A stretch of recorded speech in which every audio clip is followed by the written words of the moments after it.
Price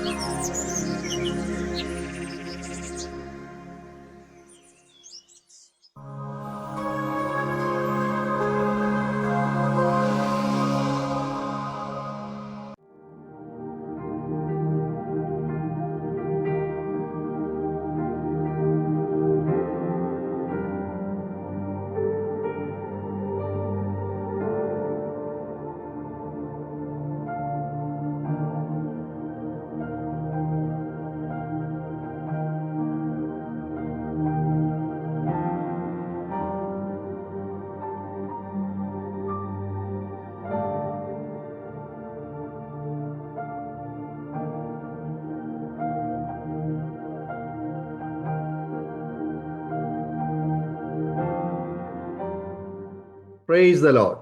aroma T വിയിലെ എല്ലാ മാന്യ ശ്രോതാക്കൾക്കും വേഗം വരുന്ന കർത്താവായ യേശുക്രിസ്തുവിന്റെ ധന്യനാമത്തിൽ വന്ദനത്തെയും സ്വാഗതത്തെയും അറിയിക്കുന്നു. നിങ്ങളോടൊപ്പം വീണ്ടും ഒരുമിച്ച് അനുഗ്രഹിക്കപ്പെട്ട ഒരു സാക്ഷ്യവുമായി ആയിരിക്കുന്നതിൽ ഞങ്ങൾക്ക് വളരെ സന്തോഷമുണ്ട്. ഇന്ന് നമ്മുടെ ക്ഷണം സ്വീകരിച്ച് നമ്മോടൊപ്പം കടന്നു വന്നിരിക്കുന്നത് കർത്താവിൻ്റെ ദാസൻ പാസ്റ്റർ ഐസക് എബ്രഹാമാണ്. കർത്താവിൻ്റെ ദാസൻ പാസ്റ്റർ ഐസക് എബ്രഹാമിനെ അരോമ ടി വിയിലെ പ്രേക്ഷകരോടൊപ്പം ജീവിതാനുഭവങ്ങൾ പങ്കുവയ്ക്കുന്നതിന് തികഞ്ഞ സ്നേഹത്തോടും ആദരവോടും കൂടി ഞങ്ങൾ സ്വാഗതം ചെയ്തുകൊള്ളുന്നു. പ്രൈസ് ലോർഡ് പാസ്റ്ററെ. Praise Lord. Praise Lord. എന്തൊക്കെയുണ്ട് വിശേഷങ്ങൾ? ക്ഷേമമായിരിക്കുന്നോ? സന്തോഷമായിരിക്കുന്നു. ഓക്കെ. അരോമ ടി വിയിലെ പ്രേക്ഷകരോടൊപ്പം കർത്താവിൻ്റെ ദാസനെ പരിചയപ്പെടുത്തുന്നത് ഞങ്ങൾക്ക് വളരെ സന്തോഷമുണ്ട്. ഒന്ന് പരിചയപ്പെടുത്താമോ? എവിടെ നിന്നാണ് ജോയിൻ ചെയ്തിരിക്കുന്നത്? വീട്ടിൽ ആരൊക്കെയുണ്ട്? ഞാൻ ജോയിൻ ചെയ്തിരിക്കുന്നത് കോഴിക്കോട് മലപ്പുറം ബോർഡറിൽ വാഴക്കാട് പഞ്ചായത്തിൽ നിന്നാണ്. എനിക്ക് ഭാര്യയും 2 ആൺമക്കളും ഉണ്ട്. അലൻ +1 പഠിക്കുന്നു, അബിൻ 10ാം ക്ലാസ്സിൽ പഠിക്കുന്നു. ഓക്കെ. പാസ്റ്റർ എന്ത് ചെയ്യുന്നു? എവിടെയാണ് മിനിസ്ട്രിയും കാര്യങ്ങളും ഒക്കെ? ഞാൻ വാഴക്കാട് പഞ്ചായത്തിലാണ് പുതിയ പ്രവർത്തനത്തിൽ ആയിരിക്കുന്നു. വാഴക്കാട് പഞ്ചായത്തിൽ AGയുടെ പ്രവർത്തനത്തോടുള്ള ബന്ധത്തിലായിരിക്കുന്നു. അപ്പോൾ തന്നെ ബാലുശ്ശേരിയിലും കോട്ടൂർ പഞ്ചായത്തിൽ, ബാലുശ്ശേരി പഞ്ചായത്തിലും കോട്ടൂർ പഞ്ചായത്തിലും ഞങ്ങൾക്ക് സൺഡേയിൽ 3 വർഷിപ്പാണുള്ളത്. Okay okay okay okay. പരിചയപ്പെടുത്തിയാൽ വളരെ സന്തോഷമുണ്ട്. ദൈവം അനുഗ്രഹിക്കട്ടെ. അരോമ ടി വിയിലെ പ്രേക്ഷകരോടൊപ്പം കർത്താവിൻ്റെ ദാസനെ തുടർമാനമായിട്ട് സംസാരിക്കാം. മാതാപിതാക്കന്മാരെ കുറിച്ച്, സഹോദരങ്ങളെ കുറിച്ച്, ബാല്യകാല സ്മരണകൾ, തുടർമാനമായിട്ട് ദൈവദാസൻ പറയാൻ ആഗ്രഹിക്കുന്ന കാര്യങ്ങൾ അരോമ ടി വിയിലെ പ്രേക്ഷകരുമായിട്ട് പങ്കുവയ്ക്കാവുന്നതാണ്. സംസാരിച്ചു തുടങ്ങാം. അരോമ ടി വിയുടെ director Daniel John pass, aroma T വിയിലെ പ്രേക്ഷകർ എല്ലാവർക്കും ക്രിസ്തുവിന്റെ നാമത്തിൽ ഞങ്ങളുടെ സ്നേഹവന്ദനത്തെ അറിയിക്കുന്നു. പലപ്പോഴും ടി വിയിലെ പല അനുഭവ സാക്ഷികളൊക്കെ കാണാനും കേൾക്കാനും ഒക്കെ ദൈവം സഹായിച്ചു. അത് കണ്ടപ്പോൾ ഒത്തിരി സന്തോഷം തോന്നി. ഒത്തിരി പേർക്ക് അവസരങ്ങൾ ഇല്ലാതിരിക്കുമ്പോൾ ഇങ്ങനെ അരോമ ടി വി പ്രിയ ദൈവജനത്തിന് വേണ്ടി അവസരങ്ങളെ കൊടുക്കുന്നതും ഒത്തിരി അനുഭവ സാക്ഷ്യങ്ങൾ ഉള്ളവരെ ആരും അറിയാതെ പോകുമ്പോൾ മറ്റുള്ളവർക്ക് അനുഗ്രഹത്തിനും ആശ്വാസത്തിനും ഇങ്ങനെ ഈ ഒരു പ്രവർത്തനമായി തീരുന്നതിൽ ഞാൻ ഒത്തിരി ദൈവത്തെ സന്തോഷിക്കുന്നു. കർത്താവ് ഈ പ്രവർത്തനങ്ങളെ ധാരാളമായി അനുഗ്രഹിക്കട്ടെ. എന്റെ പേര് നേരത്തെ ഓർപ്പിച്ചതുപോലെ ഐസക് എബ്രഹാം എന്നാണ്. ഞാൻ ജനിച്ചതും വളർന്നതെല്ലാം കൊല്ലം ജില്ലയിൽ കുളത്തൂപ്പുഴ പഞ്ചായത്തിൽ നെല്ലിമൂട് എന്ന് പറയുന്ന സ്ഥലത്താണ് ഞാൻ ജനിച്ച് വളർത്തപ്പെട്ടത്. അതിനുശേഷം കുളത്തൂപ്പുഴയുടെ പല ഭാഗങ്ങളിലും മാറി മാറി താമസിക്കേണ്ടി വന്നു. കൊല്ലം ജില്ലയിൽ തന്നെയുള്ള റോസ്മല എന്ന് പറയുന്ന ആര്യങ്കാവ് കഴിഞ്ഞ് 19 കിലോമീറ്റർ ഉൾവനത്തിൽ ഞങ്ങൾ ഒരു 6 വർഷക്കാലം റോസ്മല എന്ന് പറയുന്ന സ്ഥലത്ത് താമസിക്കാനിടയായി. അവിടുന്ന് വീണ്ടും കുളത്തൂപ്പുഴയിൽ വന്ന് പ്രാഥമിക വിദ്യാഭ്യാസം 10ാം ക്ലാസ് വരെ പഠിച്ചു. അതിനുശേഷം മുൻപോട്ട് പഠനത്തിൽ വലിയ ഒരു താല്പര്യമൊന്നും ഇല്ലാത്തതുകൊണ്ട് അവിടെ കൊണ്ട് പഠനം നിർത്തി. പിന്നെ ജോലി പഠിക്കാനായിട്ട് പല മേഖലകളിലേക്ക് തിരിഞ്ഞു. കാറിന്റെയും വെൽഡിങ്ങിന്റെയും പെയിന്റിങ് സർവീസ്, പിന്നെ ഒത്തിരി കാര്യങ്ങളൊക്കെ പഠിച്ചു. എങ്കിലും ഒരിടത്തും ഒരു സ്ഥിരതയാർന്ന ഒരു നിലനിൽപ്പ് എന്നും ഇല്ലാതിരുന്നു. അങ്ങനെ 96-ൽ ഒരു ആക്സിഡന്റ് ഉണ്ടായി. എന്റെ 2ാമത്തെ അമ്മാച്ചൻ ആ ആക്സിഡന്റിൽ മരിച്ചു. ആക്സിഡന്റിനെ തുടർന്ന് ഞാൻ ആന്ധ്രയിലേക്ക് പോയി. ഇവിടെയൊക്കെ പോകുമ്പോൾ എന്നെ എങ്ങും സ്ഥിരമായിട്ട് ഒരിടത്ത് നിർത്താനായിട്ട് ദൈവം അനുവദിച്ചിട്ടില്ല. എന്റെ ബാല്യകാലത്തിൽ തന്നെ ഏത് ദൈവദാസന്മാര് വന്നാലും ദൈവദാസിമാര് വന്നാലും ആദ്യം പറയുന്നൊരു കാര്യം, നിന്നെ എന്റെ വേലയ്ക്ക് കണ്ടിരിക്കുന്നു എന്നുള്ള ആ ശബ്ദമാണ്, അല്ലെങ്കിൽ ആലോചനയാണ് കേൾക്കാറുള്ളത്. ചെറുപ്പകാലത്ത് പ്രവചനം കേൾക്കാൻ ഒത്തിരി താല്പര്യമായിരുന്നു. പക്ഷെ ഈ ഒരു പ്രവചനം മാത്രമാണ് എനിക്ക് തീരെ ഇഷ്ടമില്ലാതിരുന്നത്. എന്നാൽ പിന്നീടുള്ള എൻ്റെ ജീവിതത്തിൽ പല വിധമായ പ്രയാസങ്ങളിലൂടെ കടന്നു പോകുമ്പോൾ ഞങ്ങളെ സൺഡേ സ്കൂൾ പഠിപ്പിച്ച എൻ്റെ ഒരു അധ്യാപകൻ ബാബു എന്ന് പറയുന്ന പ്രിയ അധ്യാപകൻ, ടി ജോർജ് എന്നാണ് പുള്ളിയുടെ ഒഫീഷ്യൽ നെയിം. അദ്ദേഹം ക്ലാസ്സിലുള്ള മറ്റൊരു കുട്ടികളെയും അടിക്കാറില്ല, നുള്ളാറില്ല, വഴക്ക് പറയാറില്ല. എന്നാൽ എന്നെ അദ്ദേഹത്തിന്റെ ഇടത് സൈഡിൽ പിടിച്ചിരുത്തുകയും ഇടത് കൈ കൊണ്ടോ വലത് കൈ കൊണ്ടോ നുള്ളുകയും അടിക്കുകയും എംപോസിഷൻ തരികയൊക്കെ ചെയ്യുമായിരുന്നു. അപ്പൊ എനിക്ക് അദ്ദേഹത്തോട് ഭയങ്കര ദേഷ്യവും വെറുപ്പും ഒക്കെ ഉണ്ടായിരുന്നു, പിണക്കമൊക്കെ ഉണ്ടായിരുന്നു. അന്നത്തെ ആ ബാല്യത്തിന്റെ ചാബല്യത നന്നായി ഉണ്ടായിരുന്നു. അങ്ങനെ അദ്ദേഹം ഒരിക്കൽ എന്നോട് ഇങ്ങനെ പറഞ്ഞു, എടാ നിന്നെ ഞാൻ അടിക്കുന്നതിനൊരു ഉദ്ദേശമുണ്ട്, നിന്നെ വഴക്ക് പറയുന്നതിന്റെ ഒരു ഉദ്ദേശമുണ്ട്. പ്രത്യേകിച്ച് സൺഡേ സ്കൂൾ അധ്യാപകനാണ്. സാധാരണ നമ്മുടെ സൺഡേ സ്കൂൾ അധ്യാപകരൊന്നും കുട്ടികളെ വഴക്ക് പറയുകയോ അടിക്കുകയോ നുള്ളുകയോ ഒന്നും ചെയ്യില്ല. പക്ഷെ അദ്ദേഹം എന്നെ നിരന്തരം ഉപദ്രവിക്കുന്നത് എനിക്കൊരു ബുദ്ധിമുട്ടായിരുന്നു. പക്ഷെ പിന്നീട് അദ്ദേഹം പറഞ്ഞു, എന്നെ അടിക്കുന്നതിനും വഴക്ക് പറയുന്നതിനും ഒക്കെ ഒരു ഉദ്ദേശമുണ്ട്. ഞങ്ങൾ ഇരിക്കുന്നതിന് ചുറ്റും ഒരു കൺവെൻഷൻ സ്റ്റേജിന്റെ സൈഡിലാണ് ഇരിക്കുന്നത്. അപ്പൊ അതിന് ചുറ്റും കാപ്പി മരങ്ങൾ വെച്ച് പിടിപ്പിച്ചിട്ടുണ്ട്. അപ്പൊ ഈ കാപ്പിച്ചെടിയിൽ നിന്ന് കമ്പൊടിച്ചാണ് ഞങ്ങൾ എന്നെ അടിക്കുന്നത്. അപ്പൊ അദ്ദേഹം ഇങ്ങനെ പറഞ്ഞു, നിന്നെ ദൈവത്തിന് വേണ്ടിയിട്ടുള്ളത്, നീ ദൈവത്തിന് പ്രയോജനപ്പെടേണ്ടവൻ, അതുകൊണ്ട് ഞാൻ നിന്നെ ശിക്ഷിക്കുന്നത്, കാരണം നീ ഇങ്ങനെ പോകേണ്ടവനല്ല എന്ന് പലപ്പോഴും പറയുമായിരുന്നു. അങ്ങനെ ഒരിക്കൽ ഒരു ദൈവാസന ചർച്ചിൽ വന്ന് ഇങ്ങനെ പറഞ്ഞു, ഞാൻ അടികൊണ്ടിറങ്ങി. അപ്പം അന്നേരം ആ ഒരു പദം എന്നെ വല്ലാണ്ട് സ്പാർക്ക് ചെയ്തു. ചെറുപ്പകാലത്ത് സ്കൂളിൽ പഠിച്ചുകൊണ്ടിരിക്കുന്ന സമയത്ത് ആ ഒരു പദം എനിക്ക് സ്പാർക്ക് ചെയ്തു. അപ്പൊ ഞാനിങ്ങനെ നടന്നു വരുന്ന വഴിക്ക് അന്ന് ഈ അധ്യാപകനും എന്റെ അമ്മയും ഞാനും കൂടെ മുമ്പും പുറകെ ഇങ്ങനെ വരിക. അപ്പം അധ്യാപകനും അമ്മയൊക്കെ പറഞ്ഞു, ഇന്ന് പറഞ്ഞ സാക്ഷ്യം കേട്ടോന്ന് ചോദിച്ചു. അപ്പൊ ഞാൻ ഇങ്ങനെ പറഞ്ഞു, അങ്ങനെ ദൈവത്തിന് എന്നെ ആവശ്യമുണ്ടെങ്കിൽ ദൈവം എന്നെ അടിക്കട്ടെ, അന്നേരം ഞാൻ ഇറങ്ങാം എന്ന് പറഞ്ഞു. എന്നെ കേൾക്കുന്ന പ്രിയമുള്ള അരോമ TV ശ്രോതാക്കളെ, ദൈവം നമ്മോടൊരു ആലോചന പറഞ്ഞാൽ നാം മറുതലിച്ച് സംസാരിക്കരുത്, നിൽക്കരുത്. കാരണം ആ അടിയുടെ രുചി എന്ന് പറയുന്നത് നമുക്ക് ഒരിക്കലും താങ്ങാൻ പറ്റാത്ത രുചിയാണ്. ആ പറഞ്ഞതിന്റെ 3-ാമത്തെ ദിവസം ഞാൻ ലോറിക്കകത്ത് കയറി പാറ ഇറക്കിക്കൊണ്ടിരിക്കുമ്പോ 5 പേര് കൂടി പൊക്കിയാൽ പൊങ്ങാത്ത ഒരു കല്ല് ഒരാൾ ഒറ്റയ്ക്ക് പൊക്കി എന്റെ കാലിട്ട് വന്നു. ഞാൻ 1.5 മാസക്കാലം ഒരേപോലെ കിടക്കേണ്ടി വന്നു. 10ാം ക്ലാസ് അങ്ങോട്ട് കഴിഞ്ഞ സമയം 1.5 മാസം ആരുടെയെങ്കിലും സഹായം ഇല്ലാതെ എഴുന്നേക്കാൻ പറ്റാത്ത വിധത്തിൽ ഞാൻ 1.5 മാസം കിടക്കേണ്ടി വന്നു. അന്നേരം ഈ അധ്യാപകൻ വന്നിട്ട് ചോദിച്ചു, എങ്ങനെയുണ്ട് ദൈവത്തിന്റെ അടി എന്ന് ചോദിച്ചു. ഇത് ദൈവമൊന്നും അടിച്ചല്ലേ, ഇത് അവിടെ ആൾക്കാർ കല്ല് മറിച്ചപ്പോ അബദ്ധവശാൽ വീണുപോയതാന്നൊക്കെ പറഞ്ഞു. അങ്ങനെ എന്റെ ജീവിതം മുൻപോട്ട് പോയെങ്കിലും എനിക്ക് ഒരിക്കലും ഒരു സ്വസ്ഥത അനുഭവിക്കാനായിട്ട് കഴിഞ്ഞു. സ്വസ്ഥത എന്ന് പറഞ്ഞാൽ ഈ 10ാം ക്ലാസ്സിൽ അല്ലെങ്കിൽ 5ലും 7ലും 9ലും 10ലൊക്കെ പഠിക്കുമ്പോൾ ഞാൻ പറ്റ ഒരു രോഗിയായി മാറി. കാരണം അത്രത്തോളം ഞാൻ ദൈവത്തോട് മറുതലിച്ചോടുന്ന ഓട്ടക്കാരനായിരുന്നു. എന്നാൽ ചർച്ചിന്റെ എല്ലാ ആക്ടിവിറ്റീസിലും ഞാൻ മുൻപന്തിയിലുണ്ട്.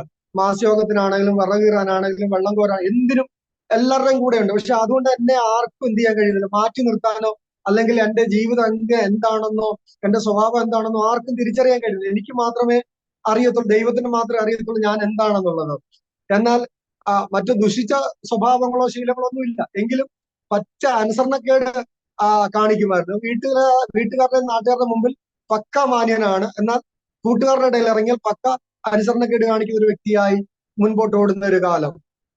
അങ്ങനെ ഞാൻ ദൈവത്തോട് ഇടയ്ക്ക് പ്രാർത്ഥിക്കും, അപ്പൊ സൗഖ്യം കിട്ടും. എന്റെ നട്ടലിന്റെ ചെറുതായിട്ട് തലമുടി നാരിന്റെ വലിപ്പത്തിൽ എന്റെ നട്ടലിന്റെ കണ്ണി അകന്നു എന്ന് 2002 എന്നോട് ഒരാൾ പറയാനിടയും. ആ സമയത്ത് ഇരിക്കുന്നിടത്ത് നിന്ന് എഴുന്നേൽക്കാൻ കഴിയണമെങ്കിൽ നട്ടലിന് ഇങ്ങനെ കുത്തിപ്പിടിച്ചുകൊണ്ട് 2 പേർ ക്രെയിനിൽ തൂക്കുന്ന പോലെ തൂക്കിയെങ്കിൽ മാത്രമേ എനിക്ക് ഇരിക്കുന്നിടത്ത് നിന്ന് എഴുന്നേൽക്കാൻ കഴിയത്തുള്ളൂ. അങ്ങനെ ആയ സമയത്ത് ഞാൻ ഇങ്ങനെ പറഞ്ഞു, കർത്താവേ, ഇന്ന് എന്നെ വിടുവിച്ചാൽ ഞാൻ നിന്റെ വേലയ്ക്ക് വേണ്ടി ഇറങ്ങിക്കോളാം. അങ്ങനെ മുൻപോട്ട് യാത്ര തിരിക്കാനായിട്ട് ഇടയായി. അങ്ങനെ തിരുമി 14 ദിവസം കഴിഞ്ഞപ്പോ ചർച്ചിലൊരു ഉപവാസ പ്രാർത്ഥന ഉണ്ടായി. ആ ഉപവാസ പ്രാർത്ഥനയ്ക്ക് ചെന്നിട്ട് ഞാൻ ഇങ്ങനെ കയ്യും കെട്ടിയിരിക്കുക. അപ്പൊ എന്നോട് പറഞ്ഞു, 6 മാസത്തേക്ക് വെയിറ്റ് എടുക്കരുത്, കുനിയരുത്, നുവരരുത്. 3 മാസം കഴിഞ്ഞാൽ 1 കിലോ സാധനം കൈവെള്ളയിൽ പൊക്കിയെടുക്കാം. ഇങ്ങനെ തൂക്കിയെടുക്കരുത്, കൈവെള്ളയിൽ ആരെങ്കിലും തന്നാൽ അതുകൊണ്ട് എഴുന്നേൽക്കാം എന്ന് പറയാനിടയായി. അങ്ങനെ ഞാൻ ആ ചർച്ചിൽ അവിടെ കൈ കെട്ടിയിരിക്കുമ്പോ ഒന്ന് പാട്ടുപാടി എല്ലാവരും ആത്മാവിൽ ആരാധിക്കുമ്പോ എന്നോട് ദൈവത്തിന്റെ ആത്മാവ് പറഞ്ഞു, നീ കൈയടിച്ച് ആരാധി. അപ്പൊ എനിക്ക് തന്ന നിർദ്ദേശം 6 മാസത്തേക്ക് അനങ്ങരുത്, കൈയടിക്കരുത്, പാട്ടുപാടരുത്, ആത്മാവിൽ ആരാധിക്കരുത്. ഈ നിർദ്ദേശങ്ങൾ കിടക്കുന്നത് കൊണ്ട് ഞാൻ അനങ്ങാതിരിക്കുക. രണ്ടാമത്തെ പാട്ട് പാടി പകുതി ആകുന്നതിന് മുമ്പ് ഞാൻ ഫുട്ബോൾ തെറിക്കുന്ന കണക്ക് ഇരുന്നിടത്തും തെറിക്കാൻ തുടങ്ങി. വലിയ ഒരു ദൈവപ്രവൃത്തി അന്ന് പകലിറങ്ങി. അന്ന് അപ്പനും അമ്മയെല്ലാം എന്നെ വഴക്ക് പറഞ്ഞു. കാരണം 6 മാസത്തേക്ക് അനങ്ങരുത് എന്ന് പറഞ്ഞ സ്ഥാനത്ത് ഞാൻ ഈ തുള്ളിച്ചാടി ആരാധിക്കുന്നത് അവർക്ക് അംഗീകരിക്കാൻ കഴിയാതെ. ഞാൻ പറഞ്ഞു, ഞാൻ മനുഷ്യന്റെ മുമ്പിലല്ല തുള്ളിച്ചാടിയത്, ഞാൻ ദൈവത്തിന്റെ മുൻപാകെ തുള്ളിച്ചാടിയത്. അതുകൊണ്ട് എനിക്ക് എന്തെങ്കിലും പറ്റിയാൽ ദൈവമാണ് അതിന്റെ ഉത്തരവാദി എന്ന് പറയാനിടയായി. പെട്ടെന്ന് ഞാൻ എൻ്റെ ഈ ഒരു അനുഭവത്തിലേക്ക് കയറിയപ്പോൾ, ബാല്യത്തിൽ നിന്ന് ഈ ഒരു അനുഭവത്തിലേക്ക് കയറി പോകാനിടയായി. എനിക്ക് പപ്പയും മമ്മിയും ഉണ്ടായിരുന്നു. മമ്മി ഇപ്പോൾ മരിച്ചിട്ട് ഏകദേശം 9 വർഷം കഴിഞ്ഞു. എൻ്റെ ചർച്ചിൽ വന്ന് നിന്നാണ് ട്രീറ്റ്മെന്റ് കാര്യങ്ങളൊക്കെ ചെയ്തത്. ഏകദേശം 6 മാസത്തോളം ഒരു കുഞ്ഞിനെ പോലെ ഞങ്ങളുടെ മാതാവിനെ ഞങ്ങൾക്ക് നോക്കാൻ ദൈവം കൃപ നൽകി. വിശേഷാൽ എൻ്റെ ഭാര്യ സുനി മാതാവിനെ സ്വന്തം അമ്മ എന്നതുപോലെ കരുതി വേണ്ടുന്ന കാര്യങ്ങളെല്ലാം ചെയ്യാനിടെ സ്വന്തം കൈകൊണ്ട് എടുക്കേണ്ടി വന്നു. കട്ടിലയിൽ മലവിസർജനം വന്നെടുക്കേണ്ടി വന്നു. മലദ്വാരത്തിൽ മലം വന്ന് അടഞ്ഞിട്ട് അത് കൈകൊണ്ട് എടുക്കേണ്ട അനുഭവങ്ങളൊക്കെ ഒരു മടിയും കൂടാതെ ഒരു പൂർണ്ണ പ്രാഗൽഭ്യത്തോടെ എനിക്ക് പറയാൻ കഴിയും. എൻ്റെ മാതാവിനെ നന്നായി എൻ്റെ വൈഫ് സംരക്ഷിക്കാനും സൂക്ഷിക്കാനും ഒക്കെ ഇടയായി തീർന്നു. അത് എനിക്ക് ഒത്തിരി ധൈര്യമുണ്ട്. ഒത്തിരി ഞങ്ങളുടെ ശുശ്രൂഷയിൽ അത് ഒത്തിരി അനുഗ്രഹമായി തീർന്നിട്ടുണ്ട്. അതുകൊണ്ട് പ്രായമുള്ള മാതാപിതാക്കളെ നോക്കുവാൻ നാം തയ്യാറാകുന്നെങ്കിൽ നമുക്ക് ഒത്തിരി അനുഗ്രഹം പ്രാപിക്കാനായിട്ട് കഴിയും. തിരുവചനം നമ്മെ നന്നായി പഠിക്കുന്നു. നിനക്ക് നന്മയുണ്ടാകുവാനും ദീർഘായുസ് ഉണ്ടാകുവാനും നിന്റെ അപ്പനെയും അമ്മയെയും ബഹുമാനിക്കാം. അപ്പൊ ഈ ഭൂമിയിൽ നമുക്ക് എന്തെങ്കിലും ഒരു നന്മ ഉണ്ടാകണമെന്നുണ്ടെങ്കിൽ, ഈ ഭൂമിയിൽ എന്തെങ്കിലും ഒരു അനുഗ്രഹം നാം പ്രാപിക്കണമെന്നുണ്ടെങ്കിൽ, തിരുവചനം പറയുന്നു അപ്പനെയും അമ്മയെയും നാം കൈവെള്ളയിൽ കൊണ്ട് നടക്കാൻ ഇടയായി തീരണം. വളരെ പ്രാഗൽഭ്യത്തോടെ പറയാം, എൻ്റെ വൈഫിന് അത് അങ്ങനെ തന്നെ ചെയ്യാനായിട്ട് ദൈവം കൃപ നൽകി. അതിന്റെ നന്മകൾ ഇപ്പോൾ ഞങ്ങൾ അനുഭവിക്കുന്നുണ്ട്. തുടർന്നും ആ നന്മകൾ പ്രാപിപ്പാൻ കർത്താവ് ഞങ്ങളെയും സഹായിക്കട്ടെ. പിതാവ് ഇപ്പോൾ ഏകനായി കണ്ണൂരിലായിരിക്കുന്നു. ഞങ്ങള് കുളത്തുപുഴയിൽ നിന്നും കണ്ണൂരിലേക്ക് ഞങ്ങളുടെ താമസം മാറുവാനിടയായി. കുളത്തുപുഴയിലായിരിക്കുമ്പോൾ പപ്പ ഒരു പാർട്ടി കോൺഗ്രസിന്റെ ഒരു നേതാവൊക്കെ ആയിട്ട് ഇങ്ങനെ ഓടി നടക്കുന്ന ഒരു കാലമായിരുന്നു. എന്നാൽ ദൈവാത്മാവ് തന്നോട് ഇങ്ങനെ പറഞ്ഞു, ഞാൻ നിന്റെ ചാർച്ചക്കാരുടെ ഇടയിൽ നിന്ന് പറിച്ച് ഞാൻ വടക്കോട്ട് മാറ്റി നടും. മാറ്റി നടുന്നത് നിനക്ക് പ്രയോജനം ഉണ്ടാകാനല്ല, അത് എൻ്റെ നാമത്തിന് പ്രയോജനം ഉണ്ടാകാൻ വേണ്ടിയിട്ടാണെന്ന് ദൈവാത്മാവ് പറയാനായിട്ടിടയായി. അങ്ങനെ താന് കണ്ണൂരേക്ക് കടന്നു വന്നു. അവിടെ കടന്നു വന്ന ആധാരം എഴുത്തിന്റെ ഓഫീസ് ഇടുന്നതിന് വേണ്ടിയിട്ടാണ്. കൂടെയുള്ള 2 പേർക്ക് ലൈസൻസ് ഉണ്ടായിരുന്നു, പപ്പയ്ക്ക് ലൈസൻസ് ഇല്ല. എന്നാൽ അവിടുന്ന് പോരുമ്പോൾ ദൈവാത്മാവ് ഇങ്ങനെ പറഞ്ഞിരുന്നു, നിന്നോടൊപ്പം വരുന്നവരെ ചില നാളുകൾ കഴിഞ്ഞ് നീ അവിടെ ഉറച്ചു കഴിയുമ്പോൾ ഞാൻ അവരെ പറിച്ചു മാറ്റും, നിന്നെ ഞാൻ അവിടെ ഉറപ്പിക്കും എന്ന് പറയാനിടയായി. ആ നിലയിൽ തന്നെ അത് സംഭവിക്കാനിടയായി തീർന്നു. അവിടെ അനേക സ്ഥലങ്ങളിൽ കടന്നു പോകാനും അപ്പൊ പപ്പയങ്ങോട്ട് വിടുമ്പോൾ ദൈവം പറഞ്ഞിരിക്കുന്ന ഒരു കാര്യമുണ്ട്, ഞാൻ ചിലതിനെ ചട്ടം പഠിപ്പിക്കാനാണ് നിന്നെ വിടുന്നത്, ചട്ടം പഠിപ്പിക്കാൻ. അങ്ങനെ ഒരു മീറ്റിങ്ങിൽ താൻ കടന്നു ചെല്ലുമ്പോൾ, ഒരു ഓൾ നൈറ്റിൽ ചെല്ലുമ്പോൾ, ഓൾ നൈറ്റില് അന്നത്തെ ചെലവിന് വേണ്ടി സ്വോത്രാഴ്ച എടുത്തു. സ്വോത്രാഴ്ച ചില്ലറ പൈസ അല്ലാതെ ഒരു നോട്ട് പോലും അതിനകത്ത് ഉണ്ടായിരുന്നില്ല. അപ്പൊ പപ്പ അന്നത്തെ ഓൾ നൈറ്റില് പ്രസംഗിക്കുന്നത് ചെന്നപ്പോ അവിടുത്തെ 1-2 പാസ്റ്റർമാർ പറഞ്ഞു, ഇന്ന് ഏതോ വിശ്വാസിയാണ് പാസ്റ്റർമാർക്ക് വേണ്ടി പ്രസംഗിക്കുന്നതെന്ന് പറയാനിടയായി. അപ്പോ അങ്ങനെ പപ്പ മെസ്സേജുമായിട്ട് മേശപ്പുറത്ത് ചെന്ന് ഫ്രണ്ടിൽ ചെന്ന് ഈ പാത്രം സെന്ററിൽ നിന്ന് മാറ്റി വെക്കാനായിട്ട് നോക്കിയപ്പോ അതിനകത്ത് ചില്ലറ കിടക്കുന്നതാണ് കാണാനായിട്ട് ഇടയായത്.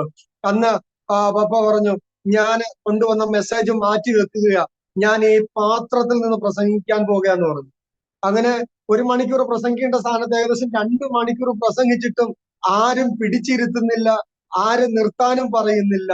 2 മണിക്കൂർ ദശാംശം എന്താണ്, സ്വോത്രാഴ്ച എന്താണ്, വഴിപാട് എന്താണെന്ന് നന്നായി അവിടെ ഇരുന്ന വിശ്വാസികൾക്കും ദൈവദാസന്മാർക്കും ക്ലാസ് എടുത്തു കൊടുക്കാനിടയായി. അത് കഴിഞ്ഞ് പുറകോട്ട് വന്നപ്പോ ഓരോരുത്തരും അഡ്രസ്സ് എഴുതി കൊടുക്കുക, ഞങ്ങളുടെ ചർച്ചയിൽ വരണം, ഇതിൽ നിന്ന് ഒട്ടും കുറയ്ക്കരുത്, ഇനി വല്ലതും കൂട്ടാമോ എങ്കിൽ കൂട്ടുക എന്ന് മാത്രമാണ് അവർ പറയാനിടയായത്. കൃപയാൽ അവിടെയുള്ള പല സ്ഥലങ്ങളിലും കടന്നുപോയി സഭകളിൽ ദശാംശത്തെ കുറിച്ച് പറയാനിടയായി. പല ദൈവദാസന്മാരും പറയാനിടയായി, അച്ഛാ വന്നത് നന്നായി, പാത്രത്തിൽ വ്യത്യാസം വന്നു തുടങ്ങിയിട്ടുണ്ട് എന്ന് പറയാനിടയായി. അപ്പൊ പപ്പ ചോദിച്ചു ദൈവത്തോട്, എന്താണ് ഞാൻ ഏത് ചട്ടമാണ് പഠിപ്പിക്കേണ്ടതെന്ന് പറഞ്ഞപ്പോ ദൈവം പറഞ്ഞു, ഈ ചട്ടമാണ് നീ പഠിപ്പിക്കേണ്ടത്. അങ്ങനെ കണ്ണൂരിന്റെ പല ഭാഗങ്ങളും കാസർഗോഡിന്റെ പല ഭാഗങ്ങളും ഈ ചട്ടത്തെ കുറിച്ച് പഠിപ്പിക്കാനിടയായി. എനിക്ക് എനിക്ക് താഴെ രണ്ട് സഹോദരിമാരുണ്ട്. ഒരാളെ കെട്ടിച്ചിരിക്കുന്ന അറബിയിലാണ്, ഉളിക്കൽ അറബിയിലാണ് കെട്ടിച്ചിരിക്കുന്നത്. ഒരാളെ കെട്ടിച്ച പുൽപ്പള്ളിയിലാണ്, വയനാട് പുൽപ്പള്ളിയിലാണ്. ഞങ്ങൾ 3 പേരും അസംബ്ലീസ് പോലുള്ള ശുശ്രൂഷകരാണ്. എനിക്ക് നേരെ ഇളയാള് എറണാകുളം നസ്രയത്തില് ഇപ്പോ സഭാ ചാർജിലിരിക്കുന്ന പാസ്റ്റർ ബിജു PS സഭാ ചാർജിലിരിക്കുന്നു. ഇളയ പെങ്ങള് പുൽപ്പള്ളി കെട്ടിച്ച ആൾ ഇപ്പോൾ അവര് UAE അവിടെ ഇപ്പോൾ പ്രൊസ്പിറ്ററായിട്ട് പ്രവർത്തിച്ചുകൊണ്ടിരിക്കുന്നു. 3 മാസമായി അവർ അവിടെ അങ്ങോട്ട് പോയിട്ട് അവിടെ അസംബ്ലീസ് റോഡിന്റെ പ്രവർത്തനത്തിൽ അവരായിരിക്കുന്നു. ഞങ്ങള് 3 പേരും ദൈവരാജ്യത്തിന് വേണ്ടി ഓടിക്കൊണ്ടിരിക്കുന്നു. കർത്താവ് ഞങ്ങളെ നല്ല നിലയിൽ നടത്തുന്നുണ്ട്. പലപ്പോഴും ഉണ്ടാകുന്ന ഒരു പ്രയാസം, 3 പേരും ദൈവവേലയിലായതുകൊണ്ട് ഇപ്പൊ ഒറ്റയ്ക്കായിരിക്കുന്ന പിതാവിനെ വേണ്ടതുപോലെ കരുതാനായിട്ട് കഴിയുന്നില്ല. കാരണം 3 പേരും 3 ഞാൻ ഇവിടുന്ന് 165 കിലോമീറ്റർ യാത്ര ചെയ്തോണം എന്റെ പിതാവിന്റെ അടുത്ത് എത്താനായിട്ട്. അങ്ങനെ എന്തെങ്കിലും ഒരു ബുദ്ധിമുട്ട് ഉണ്ടാകുമ്പോഴാണ് ഞങ്ങൾ ഓടി ചെല്ലുന്നത്. ഇല്ലെങ്കിൽ വെക്കേഷൻ സമയത്തൊക്കെ പോയി പിതാവിനെ നോക്കുകയും കൂടെ നിൽക്കുകയും ഒക്കെ ചെയ്യുന്നുണ്ട്. ഇത് പറയുന്നതിന്റെ കാരണം, പിതാവ് പലപ്പോഴും മറ്റുള്ളവർ മാറ്റത്തിന്റെ സമയമാകുമ്പോൾ നിങ്ങൾ വീട്ടിൽ അങ്ങോട്ട് വാ എന്ന് പറയുമ്പോൾ പിതാവ് പറഞ്ഞൊരു കാര്യമുണ്ട്, ദൈവം നിങ്ങളെ അനുവദിക്കുന്നെങ്കിൽ മാത്രമേ വരാവൂ, ഇല്ല എങ്കിൽ ദൈവത്തിൽ നിന്ന് ശിക്ഷ ലഭിക്കും, എനിക്ക് നിങ്ങളെ ഒന്നും ചെയ്യാൻ കഴിയത്തില്ല. അപ്പൊ അതുകൊണ്ട് ദൈവത്തെ ഭയപ്പെടുന്നത് കൊണ്ടാണ് പിതാവിന്റെ അടുത്തേക്ക് പോകാനായിട്ട് കഴിയാതെ നിൽക്കുന്നത്. കാരണം ദൈവം തന്ന ആലോചന പ്രകാരമാണ് ഞങ്ങൾ വാഴക്കാട് പ്രവർത്തിച്ചു കൊണ്ടിരിക്കുന്നത്. ദീർഘകാലം മാവൂര് 11 വർഷത്തോളം അവിടുത്തെ സഭയുടെ പാസ്റ്ററായിട്ടിരിക്കാനിടയായി. ദൈവാത്മാവിന്റെ നിയോഗം കിട്ടിയപ്പോൾ പുതിയ ഒരു പ്രവർത്തനത്തിലേക്ക് മാറണമെന്ന് പറഞ്ഞപ്പോഴാണ് വാഴക്കാടേക്ക് ഞങ്ങൾ മാറുവാനായിട്ട് ഇടയായി തീർന്നത്. അവിടെ വൈഫിന്റെ നേതൃത്വത്തിലാണ് അവിടുത്തെ പ്രവർത്തനം ആരംഭിച്ചത്. സെക്ഷൻ WMCയുടെ പേരിലാണ് അവിടുത്തെ പ്രവർത്തനം ആരംഭിച്ചത്. പിന്നീട് അത് മാവൂര് സഭ അത് ഏറ്റെടുത്തു, WMCക്കാരെ ഏറ്റെടുത്തു. ആ പ്രവർത്തനമാണ് ഇപ്പോൾ ഞങ്ങൾ ഇവിടെ പാസ്റ്ററായിട്ടിരിക്കുന്നത്. അതുപോലെ തന്നെ ബാലുശ്ശേരി സൂപ്രണ്ടിന്റെ VT അബ്രഹാം സാറിന്റെ നിർദ്ദേശപ്രകാരം ബാലുശ്ശേരി WMCയുടെ പ്രവർത്തനം ഏറ്റെടുത്തു. 3 വർഷം കഴിഞ്ഞപ്പോൾ അവിടെ സഭാരാധന തുടങ്ങി. അതും സഹോദരിമാരുടെ നേതൃത്വത്തിലാണ് ആ പ്രവർത്തനം സ്റ്റാർട്ട് ചെയ്യാനിടെ. അവിടെയും ഞങ്ങൾ തന്നെയാണ് പാസ്റ്ററായിട്ടിരിക്കുന്നത്. അത് കഴിഞ്ഞ് അവിടെ ഒരു ചെറിയ പ്രയാസം നേരിട്ടപ്പോ ഞങ്ങൾക്ക് അവിടുത്തെ പ്രാർത്ഥന നിർത്തേണ്ടി വന്നു. അങ്ങനെ അവിടെ വന്ന വിശ്വാസിയുടെ വീട്ടിലേക്ക് പ്രാർത്ഥന മാറ്റി. അപ്പൊ അത് വേറൊരു പഞ്ചായത്തായി മാറി, കോട്ടൂർ പഞ്ചായത്തായി മാറി. അപ്പോ ഞങ്ങളുടെ ആ പഞ്ചായത്തിലും പ്രാർത്ഥന തുടങ്ങി. ചില ദിവസം കഴിഞ്ഞപ്പോ അവിടെ ഞങ്ങൾക്ക് ബാലുശ്ശേരി വീണ്ടും ഹോള് കിട്ടി. ഞങ്ങൾ അവിടത്തേക്ക് പ്രാർത്ഥന മാറ്റാം എന്ന് ചിന്തിച്ചപ്പോ അവിടുന്ന് നാട്ടുകാർ വെച്ചു, അടുത്ത ആഴ്ച പ്രാർത്ഥന ഇല്ലേ? അങ്ങനെ അവിടെയുള്ള ചില നാട്ടുകാർ പ്രാർത്ഥനയ്ക്ക് വരാനായിട്ട് തുടങ്ങി. വലിയ വിടുതലുകളൊക്കെ അവിടെ കണ്ടു. എന്നാൽ ചില പ്രയാസങ്ങൾ അവിടെ നേരിട്ടപ്പോ അവിടെ ഇപ്പോൾ ആരും പ്രാർത്ഥനയ്ക്ക് വരുന്നെങ്കിലും മുടങ്ങാതെ എല്ലാ ഞായറാഴ്ചയും അവിടെയും പ്രയർ നടക്കുന്നുണ്ട്. കാരണം അവിടുത്തെ വിശ്വാസി അവർ പറഞ്ഞു, പാസ്റ്റർ ഇവിടെ പ്രാർത്ഥന നടന്നോട്ടെ, ഈ ദേശത്തിനൊരു വിടുതലാകുമല്ലോ എന്ന് അവർ പറയാനിടയായത് കൊണ്ട് കോട്ടൂര് പ്രാർത്ഥന മുടക്കാറില്ല. രാവിലെ 9 മണിക്ക് വാഴക്കാട് പ്രാർത്ഥന ആരംഭിച്ച് 11 മണിക്ക് നിർത്തി. 11:15 ചോറ്, ഉച്ചക്കത്തെ 1 മണിക്കത്തെ ചോറ് കഴിച്ച് യാത്ര തിരിച്ചാൽ 1:10 ആകുമ്പോഴത്തേന് കോട്ടൂര് ചെല്ലും. കോട്ടൂരിന്ന് ഒരു 2:45, 2:50 ആകുമ്പോൾ പ്രാർത്ഥന നിർത്തി. 3:05 ആകുമ്പോഴത്തേന് ബാലുശ്ശേരി വരും. ബാലുശ്ശേരിയിൽ 5 മണിക്ക്, കാരണം 5 മണി കഴിഞ്ഞാൽ അവർക്ക് ബസ്സിന് പോകാൻ ബസ് കിട്ടത്തില്ല. അതുകൊണ്ട് 5 മണിക്ക് അവിടെ ആരാധന നിർത്തി ഞങ്ങൾ തിരികെ വീട്ടിൽ വരുമ്പോൾ ഞായറാഴ്ച ഏകദേശം 7 മണിയോളം ആകും. ഞായറാഴ്ച നല്ല ടൈറ്റ് പ്രോഗ്രാം. അതുകൊണ്ട് മറ്റ് പല ദൈവദാസന്മാരുടെ അല്ലെങ്കിൽ ടൗണുകളിൽ നടക്കുന്ന മീറ്റിങ്ങുകൾക്കൊന്നും പങ്കെടുക്കാൻ കഴിയുന്നില്ല.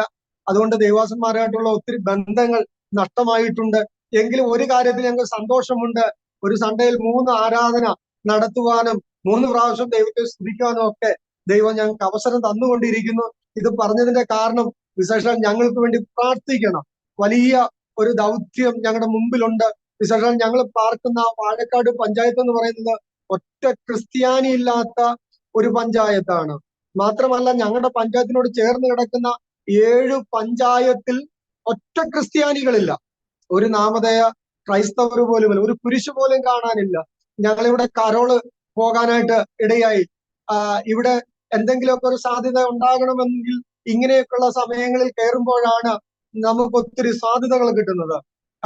ആ കരോള് എന്ന് പറയുമ്പോൾ നമ്മുടെ പല മാധ്യമങ്ങളിൽ ഇപ്പൊ അതിനെ നന്നായി വിമർശിക്കുന്നുണ്ട്. എന്നാൽ ഞങ്ങൾക്ക് ഇവിടെയൊക്കെ നിലനിൽക്കണമെന്നുണ്ടെങ്കിൽ ഇങ്ങനെയൊക്കെയുള്ള കാര്യങ്ങൾ ചെയ്തെങ്കിൽ മാത്രമേ തീവ്രമായ പല സ്ഥലങ്ങളിൽ ഞങ്ങൾക്ക് കയറി ചെല്ലാനായിട്ട് കഴിയുള്ളൂ. അങ്ങനെയുള്ള സ്ഥലങ്ങൾ നോക്കി ഇപ്പൊ ആൾക്കാർ വരുന്നു. കഴിഞ്ഞ ക്രിസ്മസിന് ചെറിയൊരു പ്രയാസം വൈഫിന് നേരിടേണ്ടി വന്നു. അതിനു മുമ്പ് ക്രിസ്മസിന് ഒരു മാസം മുമ്പ്. എന്നാൽ ആ ക്രിസ്മസിന്റെ സമയത്ത് അവിടെ പോയി ഞങ്ങൾ പരസ്യവും പ്രസംഗിച്ചു. അവിടെ നിന്ന് ഇപ്പൊ ഏകദേശം 2-3 പേര് പ്രാർത്ഥനയ്ക്ക് വരുന്നുണ്ട്. വലിയൊരു ദൈവപ്രവൃത്തി അവിടെ ഞങ്ങൾ കാണാനായിട്ട് ഇടയായി. ഞാൻ ഈ പറഞ്ഞതിന്റെ ഉദ്ദേശം, ഞങ്ങൾ താമസിക്കുന്നത് കേരളത്തിന്റെ വടക്കേ ഇന്ത്യ എന്നറിയപ്പെടുന്ന ഭാഗത്താണ്. ഡ്രൈ ആയി കിടക്കുന്ന, ഒരു വിശ്വാസികളെ പോലും കാണാൻ കഴിയാതിരിക്കുന്ന അവസ്ഥയാണ്. ഏതെങ്കിലും ഒരു വിശ്വാസി പോകുന്നത് കണ്ടാൽ അവരെ കൈയടിച്ച് നിർത്തി, അല്ലെങ്കിൽ അവരെ ഓവർടേക്ക് ചെയ്ത് വണ്ടി തടഞ്ഞു നിർത്തി അവർ ചോദിക്കും നിങ്ങൾ എവിടെയാ ഏതാന്നൊക്കെ ഞങ്ങൾ ചോദിക്കാറുണ്ട്. കാരണം ഒരു വിശ്വാസിയെ കാണുന്നത് ഞങ്ങൾക്ക് സ്വർഗം കിട്ടിയതിന് തുല്യം പോലെയാ പലപ്പോഴും ഞങ്ങൾ ആയിരിക്കുന്ന ദേശങ്ങളിൽ ഉള്ള അനുഭവം.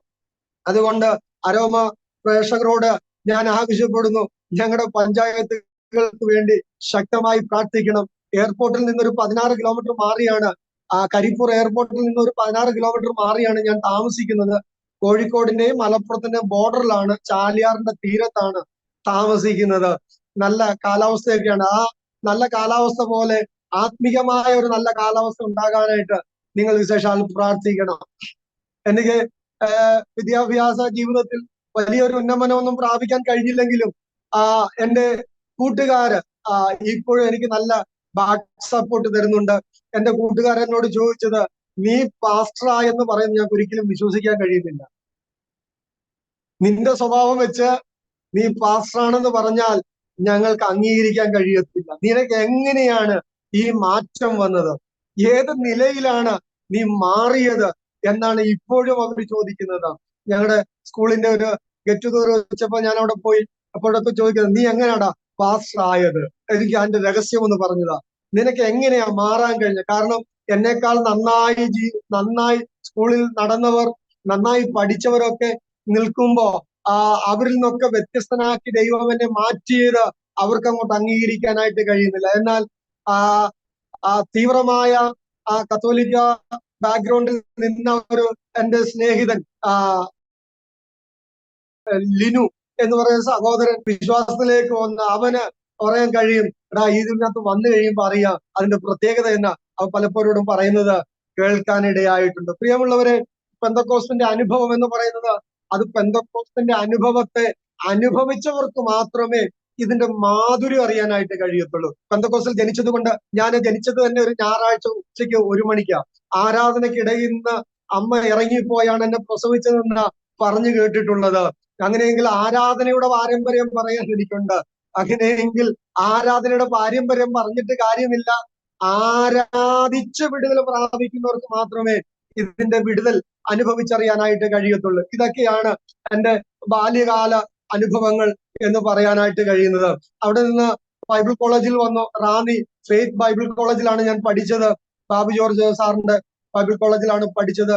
അവിടെ പഠിച്ചു കഴിഞ്ഞതിന് ശേഷം അവിടെ നെല്ലിക്കമൺ ഏരിയയിൽ 1 വർഷം അവിടെ അസിസ്റ്റന്റ് ആയിട്ട് വർക്ക് ചെയ്തു. അതിനുശേഷം മലബാറിലേക്ക് വന്നു. കൂടരഞ്ഞി, കോഴിക്കോട് ജില്ലയിൽ കൂടരഞ്ഞി പഞ്ചായത്തിൽ 1 വർഷക്കാലം അവിടെ വർക്ക് ചെയ്തു. അതിനുശേഷം അവിടുന്ന് കുഞ്ഞിന് ചെറിയൊരു പ്രയാസം നേരിട്ടു. മൂത്ത കുഞ്ഞിന് അവന്റെ ദഹനേന്ദ്രിയം മൊത്തം പൊഴിഞ്ഞു പോകുന്ന ഒരു അനുഭവം ഉണ്ടായി. ഞങ്ങളവിടെ താമസിക്കുമ്പോൾ തീർത്തും വിശ്വാസത്തോടു കൂടിയ ഒരു ജീവിതമായിരുന്നു. സുനിയുടെ ഭവനത്തിൽ പറഞ്ഞ് ഞങ്ങൾക്ക് എന്തെങ്കിലും കിട്ടും, എന്റെ ഭവനത്തിൽ പറഞ്ഞ് ഞങ്ങൾക്ക് എന്തെങ്കിലും കിട്ടും. പക്ഷെ ഞങ്ങളുടെ ആ അനുഭവങ്ങളൊന്നും മറ്റാരോടും പറഞ്ഞിരുന്നില്ല. ആ കുഞ്ഞിന് സ്നഗ്ഗി മേടിക്കാൻ പോലും നിവൃത്തിയില്ലാതിരുന്ന സമയങ്ങൾ ഉണ്ടായിട്ടുണ്ട്. അതിന് ഞങ്ങൾ ചെയ്തൊരു പണിയുണ്ട്. ഈ ഉപയോഗിച്ച സ്നഗ്ഗി കഴുകി സോപ്പ് വെള്ളത്തിൽ കഴുകി ആസ്പെറ്റോസിന്റെ മണ്ടയിൽ വെക്കും. കാരണം താമസിക്കുന്ന കള്ളിഷാപ്പിലാണ് താമസിക്കുന്നത്. കള്ളിഷാപ്പിലാണ് അവിടെ ആരാധന നടത്തുന്നത്. അപ്പൊ ഈ ആസ്പെറ്റോസ് ചൂട് പിടിക്കുമ്പോൾ കുറച്ച് വെള്ളം വലിയും. എന്നിട്ട് ഇത് തൂക്കി നോക്കും ഏതിനാണ് വെയിറ്റ് കുറവുള്ളതെന്ന്. ആ വെയിറ്റ് കുറവുള്ള ആ സ്നഗ്ഗിയാണ് എടുത്ത് മോന് കെട്ടിക്കൊടുക്കുന്നത്. അപ്പൊ അങ്ങനെ കെട്ടിക്കൊടുത്ത് ഇൻഫെക്ഷനായി. ഇത് ഞങ്ങൾ അറിഞ്ഞില്ല. കുഞ്ഞിന്റെ ദഹനേന്ദ്രിയം മൊത്തം പൊഴിഞ്ഞു പോയി. അവൻ കഴിക്കുന്നതെല്ലാം അതേപോലെ പുറത്തേക്ക് പോവുകയാണ്. ഒന്നും അവന്റെ ശരീരത്തിൽ പിടിക്കുന്നില്ല. അങ്ങനെ അവന് പനി വന്നു. അങ്ങനെ ഒരു ഹോമിയോ ഡോക്ടറെ കാണിച്ചപ്പോൾ പറഞ്ഞു, നിങ്ങൾ 5 മിനിറ്റ് ഇടവിട്ട് മരുന്ന് കൊടുക്കാമെങ്കിൽ മാത്രം ഞാൻ മരുന്ന് തരാം. കാരണം ഒരു 4 മാസമായ 5 മാസമായ കുഞ്ഞിന് 103 ഡിഗ്രി പനിയുണ്ട്. അത്രമാത്രം കൂടിപ്പോയി. അങ്ങനെ ഞങ്ങൾ അവനെയും കൊണ്ട് ഞാൻ ഉറങ്ങാതിരുന്ന് മരുന്ന് കൊടുത്ത് രാവിലെ ഡോക്ടറെ കൊണ്ട് കാണിക്കാൻ ചെന്നപ്പോൾ കുഞ്ഞ് ഐസ് തണുക്കുന്നല്ല തണുക്കാൻ തുടങ്ങി. അപ്പൊ ഡോക്ടർ വെച്ച് നിങ്ങൾ അങ്ങനെ കുഞ്ഞിന് മരുന്ന് കൊടുത്തു? ഞാൻ പറഞ്ഞു ഡോക്ടർ പറഞ്ഞതുപോലെ തന്നെ മരുന്ന് കൊടുത്തു എന്ന് പറഞ്ഞു. അയ്യോ എന്റെ പാസ്റ്ററെ, ഞാന് ഇങ്ങനെ നിങ്ങൾ കൊടുക്കുമെന്ന് ഒരിക്കലും പ്രതീക്ഷിച്ചിരുന്നില്ല. അങ്ങനെ കൊടുക്കുമെന്ന് അറിഞ്ഞിരുന്നെങ്കിൽ 15 മിനിറ്റ് ഇടവിട്ട് കൊടുത്താൽ മതിയായിരുന്നു. അങ്ങനെ കൊടുക്കാൻ വേണ്ടിയിട്ടാണ് 5 മിനിറ്റ് പറഞ്ഞത് എന്ന് പറയുന്നത്. ഞാൻ പറഞ്ഞു സാറ് പറഞ്ഞതുപോലെ ഞങ്ങൾ അനുസരിച്ചു എന്ന് പറഞ്ഞു. എന്നാ ഇനി കുഞ്ഞിന് മരുന്ന് കൊടുക്കേണ്ട, അവന്റെ പനി മാറി. ഇനി എന്തെങ്കിലും പനി വന്നാൽ നിങ്ങൾ ഏതെങ്കിലും നല്ല ഹോസ്പിറ്റലിലോ കൊണ്ട് കാണിക്കണം. ഇവനെന്തോ അവന്റെ വയറിന് എന്തോ പ്രശ്നമുണ്ട് എന്ന് പറയാനിടയായി. അങ്ങനെ ഏകദേശം 1 മാസത്തോളം നിലമ്പൂര് ഗവൺമെന്റ് ഹോസ്പിറ്റലിലും കോഴിക്കോട് മെഡിക്കൽ കോളേജിലും ഒക്കെ കിടക്കേണ്ടതായിട്ട് അനുഭവങ്ങൾ വന്നു. എന്നാലും കുഞ്ഞിനെ ദൈവം അത്ഭുതകരമായിട്ട് ദൈവം സൗഖ്യമാക്കി. ദൈവത്തിന്റെ കരുതല് അവന്റെ മേൽ ഉണ്ടായിരുന്നത് കൊണ്ട് ആരോഗ്യത്തോടെ ഇപ്പോൾ അവനായിരിക്കുന്നു. ഇളയ മോനും 1 വയസ്സ് തികച്ച് മാത്രമേ വ്യത്യാസമുള്ള അവര് തമ്മില്. അതിനിടയിൽ മൂത്ത മോൻ ജനിച്ച് അവനെ വീട്ടിലേക്ക് ചർച്ചിലേക്ക് കൊണ്ടുവരുന്ന സമയത്ത് എനിക്ക് ചിക്കൻ ഗുനിയ പിടിച്ചു. ആദ്യത്തെ നമ്മുടെ കേരളത്തിൽ ആദ്യമായി ചിക്കൻ ഗുനിയ പിടിക്കുന്ന സമയത്ത് എനിക്കും ചിക്കൻ ഗുനിയ പിടിച്ചു. ആ ചിക്കൻ ഗുനിയ പിടിച്ച് 3-ാമത്തെ ദിവസം ചർച്ചിൽ ഉപവാസ പ്രാർത്ഥന തുടങ്ങുന്നു.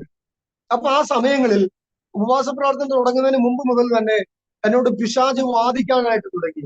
നിന്റെ കൈകാലുകൾ ഞാൻ മുറിച്ചു കളയും, നിന്നെ ഞാൻ നടത്താൻ അനുവദിക്കത്തില്ല, നിന്നെ ഞാൻ കിടത്താൻ അനുവദിക്കത്തില്ല, നിന്നെ കൊണ്ട് വാ തുറന്ന് സംസാരിക്കാൻ ഞാൻ സമ്മതിക്കില്ല എന്ന് പറഞ്ഞ് പിശാച് സംസാരിക്കാനായിട്ട് തുടങ്ങി. ഞാൻ പറഞ്ഞു നീ നിന്റെ പാട്ടിന് പോടാ, എനിക്ക് വേറെ പണിയുണ്ട്, നിന്റെ ശബ്ദങ്ങൾ കേൾക്കാൻ എനിക്ക് താല്പര്യമില്ലാതൊക്കെ പറഞ്ഞ് മാറുന്നുണ്ടെങ്കിലും ദിവസത്തിന് ദിവസം എന്റെ ജോയിന്റ്സുകൾക്ക് വേദന തുടങ്ങാനായിട്ട് തുടങ്ങി. അത് പതുക്കെ നീരായിട്ട് തുടങ്ങി. അത് പതുക്കെ എനിക്ക് നടക്കാൻ കഴിയാത്ത അവസ്ഥയിലേക്ക് മാറി. എനിക്ക് 1 ഗ്ലാസ് വെള്ളം എടുത്ത് കുടിക്കാൻ കഴിയാത്ത അവസ്ഥയായി. 3 മാസമായ കുഞ്ഞിനെ എടുക്കാൻ പറ്റാത്ത അവസ്ഥയായി. അങ്ങനെ ഒത്തിരി ശാരീരികമായ പീഡനങ്ങൾ, രോഗപീഡനങ്ങൾ അനുഭവിക്കേണ്ടതായിട്ട് വന്നു. അങ്ങനെ ആ ആ ആ സമയത്ത് തന്നെ പെട്ടെന്ന് 2ാമത്തെ കുഞ്ഞും വൈഫ് ഉദരത്തിൽ വൈഫിന്റെ ഉദരത്തിൽ ഉരുവാകാനിടയായി. വളരെ അന്നേരം പെട്ടെന്ന് കുറെ പ്രയാസങ്ങൾ തോന്നിയെങ്കിലും പിന്നത്തേതിൽ അത് നന്മയായിരുന്നു എന്ന് ഞങ്ങളുടെ ജീവിതത്തിൽ അനുഭവിച്ചറിയാനായിട്ട് ഇടയായി.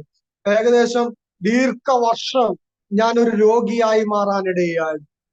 പെട്ടെന്ന് അവിടെ നിന്ന് മാറേണ്ടി വന്നു. 1 വർഷം തികയുന്നതിന് മുമ്പ് അവിടെ കുടരഞ്ഞിയിൽ നിന്നും പെരുണ്ണാമുഴിയിലേക്ക് മാറി. പെരുണ്ണാമുഴി ചെന്നപ്പോഴും ശരീരത്തിന് വലിയ വ്യത്യാസങ്ങളൊന്നുമില്ല. എന്റെ കൈകാലുകളെല്ലാം പഴുത്ത് നീര് വന്ന് ഇങ്ങനെ ഒട്ടിപ്പോയിട്ട് ഇങ്ങനെ കുറുകിപ്പോയി, ചുരുങ്ങിപ്പോയി. കൈയൊക്കെ വിരലിന്റെ ഒക്കെ നീളം ഇത്രയേ ഉള്ളൂ. ബാക്കിയെല്ലാം നീര് കൊണ്ട് കവർ ചെയ്തു. കൈവെള്ളം മാത്രം വലിയൊരു കൈപ്പത്തി, ചെറിയ 5 വിരലുകളും മാത്രമായി മാറി. അങ്ങനെ ശവം ചീഞ്ഞ് നാറുന്നത് പോലെ നാറുന്നുണ്ട്. അപ്പൊ അവിടെ പാമ്പിന്റെ ശല്യവും എലി ശല്യമൊക്കെ ഉള്ളത് കൊണ്ട് ഞങ്ങൾ ഈ എലി ചത്ത് കിടക്കുന്നത് തപ്പി നടക്കുകയാണ്. അപ്പൊ എനിക്ക് ഇങ്ങനെ ചൊറിയാൻ പോലും കഴിയത്തില്ല. നോക്കാൻ പറ്റാത്ത വലിയ ഒരു പ്രയാസം നേരിട്ടു. അങ്ങനെ ഇരിക്കുന്ന സമയത്ത് ഞാൻ ഇങ്ങനെ ചൊറിഞ്ഞപ്പോ മൂക്ക് ഇങ്ങനെ കൈയുടെ ഇടയിലിട്ട് ഇങ്ങനെ ചൊറിയുമ്പോഴാണ് ഞാൻ അറിയുന്നത് ഈ ശവം ചീഞ്ഞ് നാറുന്നത് വേറെങ്ങുമല്ല എന്റെ കൈക്കകത്ത് നിന്നാണ് എന്ന് മനസ്സിലാക്കാനിടയായി. അങ്ങനെ കാല് നോക്കുമ്പോ കാലും പഴുത്തൊട്ടിയിരിക്കുക, വിരലുകൾ ഒട്ടിയിരിക്കുക, ഇങ്ങനെ അകത്താൻ പറ്റാത്ത വിധത്തിൽ തമ്മിൽ ഒട്ടിയിരിക്കുന്ന അനുഭവമായിരുന്നു. പിന്നെ വെള്ളം തിളപ്പിച്ച് ചൂടാക്കി ആ ചൂടുവെള്ളത്തിൽ കൈയിട്ട് അങ്ങനെയാണ് വൃത്തിയാക്കാൻ ഇടയായി. അവിടുന്ന് വേഗം അവിടുന്ന് വീണ്ടും ഒരു വർഷം കഴിഞ്ഞപ്പോ അവിടുന്ന് മാറ്റമുണ്ടായി. അവിടുന്ന് മാറി മാവൂരേക്ക് വരാനിടയായി. മാവൂരേക്ക് വന്നപ്പോ വലിയൊരു ചോദ്യചിഹ്നമായി. 2 വർഷം കൊണ്ട് 3 സഭ, അങ്ങനെയാണെങ്കിൽ 10 വർഷം കൊണ്ട് ഇവൻ മലബാർ മൊത്തം കവർ ചെയ്യുമല്ലോ എന്നൊരു ചോദ്യം ഉണ്ടായപ്പോ ആ ചോദ്യം എന്നെ വല്ലാണ്ട് അലട്ടാനായിട്ട് തുടങ്ങി. ഞാൻ ദൈവത്തോട് പ്രാർത്ഥിച്ചു, കർത്താവേ, ഇനി ഓടാൻ എന്നെ അനുവദിക്കരുത്. ദൈവം പറയുന്ന സമയത്തോളം എവിടെ ഇരിക്കണമോ അവിടെ ഇരിക്കാൻ എന്നെ സഹായിക്കണമേ എന്ന് പ്രാർത്ഥിക്കാനായിട്ടിടയായി. അങ്ങനെ പ്രാർത്ഥിച്ചതിന്റെ അനന്തരഫലം 11 വർഷം ആ സഭയിൽ ഇരിക്കാനായിട്ടിടയായി. എനിക്ക് ആ സഭ സ്ഥാപിച്ച ദൈവാസൻ 12 വർഷം ഇരുന്നു. അതിനുശേഷം വന്ന ദൈവാസൻ 1 വർഷം ഇരുന്നു. അതിനുശേഷം വന്നയാള് 7 വർഷം ഇരുന്നു. അതിനുശേഷം വന്ന ഞാന് 11 വർഷം ഇരുന്നു.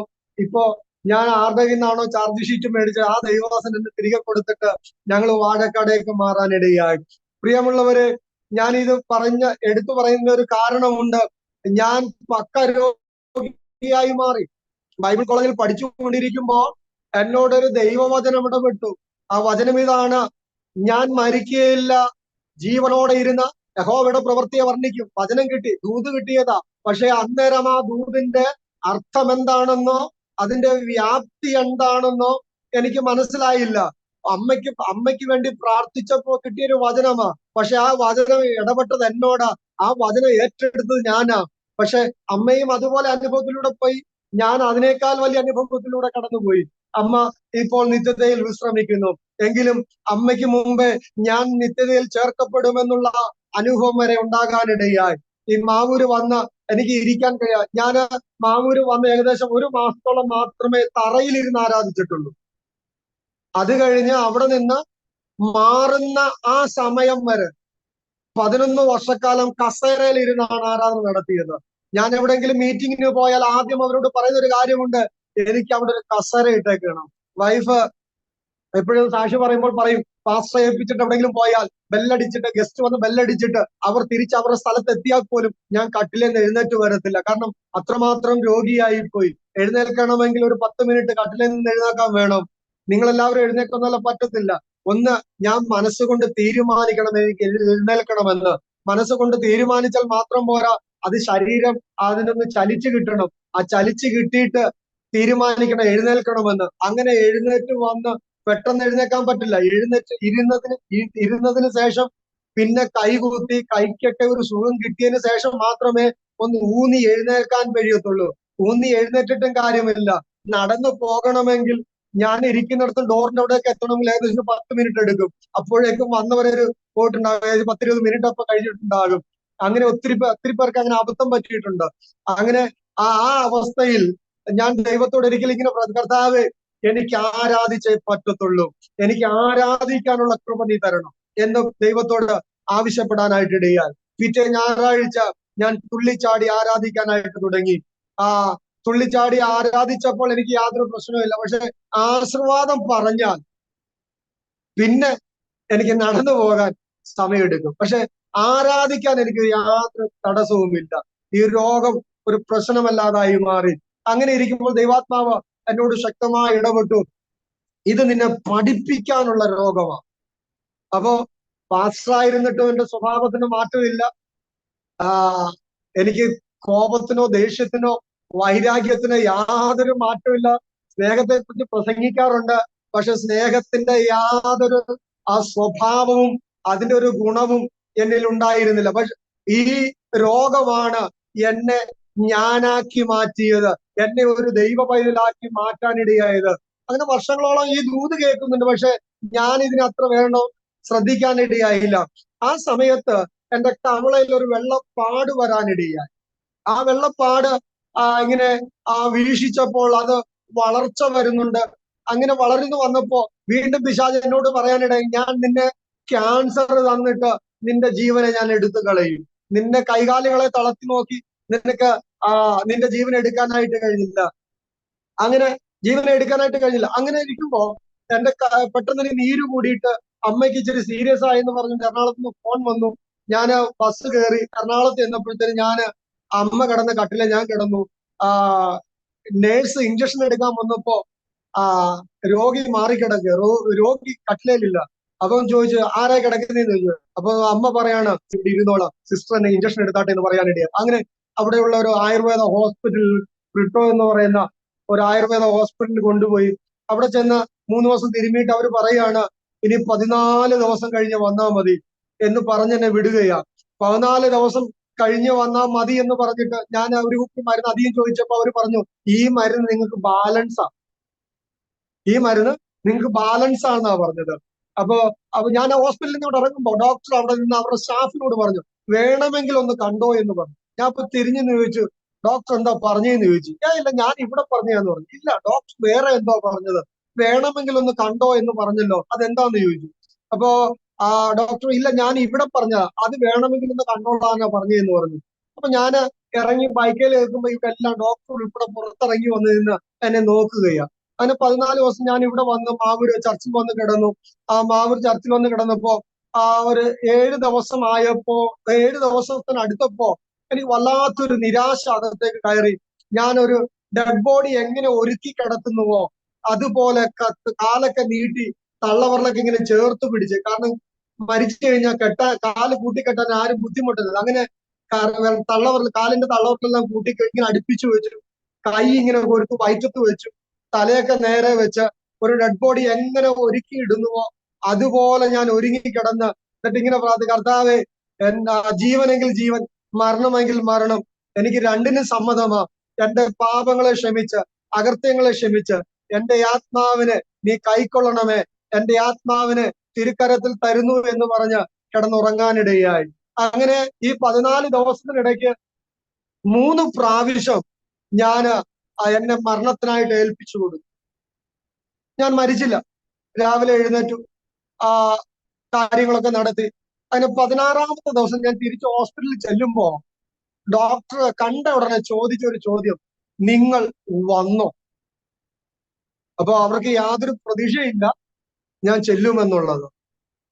അപ്പൊ ഞാൻ ചോദിച്ചു എന്താ ഡോക്ടർ അങ്ങനെ ചോദിച്ചത്? ഇല്ല നിങ്ങൾ വരുമെന്ന് എനിക്ക് തോന്നിയില്ല, അതുകൊണ്ടാണ് ഞാൻ അങ്ങനെ ചോദിച്ചതെന്ന് പറഞ്ഞു. അപ്പോഴും എന്തൊക്കെയോ ഒരു ഉരുണ്ട് കളി നടക്കുന്ന പോലെ എനിക്ക് ഫീൽ ചെയ്തു. വീണ്ടും സ്റ്റാഫുകൾ കണ്ടപ്പോ നിങ്ങൾ വന്നോ? ഞാൻ ചോദിച്ചു ചേച്ചി ഡോക്ടറും ചോദിച്ചു നിങ്ങളും ചോദിച്ചു എന്താ ഇതിന്റെ കാര്യം? ഇല്ല ഞങ്ങൾ വിചാരിച്ചു നിങ്ങൾ വരത്തില്ല എന്ന്. അത് കഴിഞ്ഞ് തിരുമാന്ന് പയ്യൻ വന്നു. അങ്ങനെ അവനും ചെന്നപ്പോ അവനും ചോദിച്ചു പാസ്റ്റർ നിങ്ങൾ വന്നോ? ഞാൻ പറഞ്ഞു ബിനു, ഡോക്ടർ ചോദിച്ചു, സ്റ്റാഫ് ചോദിച്ചു, എന്നെ കാണുന്നവരെല്ലാം ചോദിച്ചു, നീയും ചോദിച്ചു, ഇതിന്റെ കാരണം എന്താ? ഈ ചോദ്യത്തിന്റെ കാരണം എന്താ? അപ്പൊ പറഞ്ഞു പാസ്റ്റർ ഒന്നും പറയാനായിട്ടില്ല, ഒരു 3 ദിവസം കഴിയട്ടെ. ഞാൻ പറഞ്ഞു പിന്നെ 3 ദിവസം വരെ ഒന്ന് കാത്തിരിക്കാൻ എനിക്ക് സമയമില്ല. കാരണം എനിക്ക് ഒന്നിനെയും പേടിയില്ല, എനിക്ക് മരിക്കാൻ പേടിയില്ല. അതുകൊണ്ട് നീ കാര്യം പറഞ്ഞു. ഇല്ല പാസ്റ്റർ 3 ദിവസം കഴിയട്ടെ. ഞാൻ പറഞ്ഞു ബിനോ, ഒരു ഡോക്ടർക്ക്, ഒരു വൈദ്യന്, അല്ലെങ്കിൽ ഒരു ലോക മനുഷ്യന് ഒറ്റ കാര്യം ഒരു മനുഷ്യനെ കുറിച്ച് പറയാനുള്ളൂ, നിങ്ങൾ മരിച്ചു, അല്ലെങ്കിൽ നിങ്ങൾ ചത്തു, അല്ലെങ്കിൽ കൊല്ലംകാരുടെ ഭാഷയിൽ പറഞ്ഞാൽ നിങ്ങൾ മണ്ണടിഞ്ഞു എന്നൊക്കെ. ഇതിനപ്പുറത്തേക്ക് നിനക്ക് വല്ലതും പറയാനുണ്ടോ എന്ന് ചോദിച്ചു.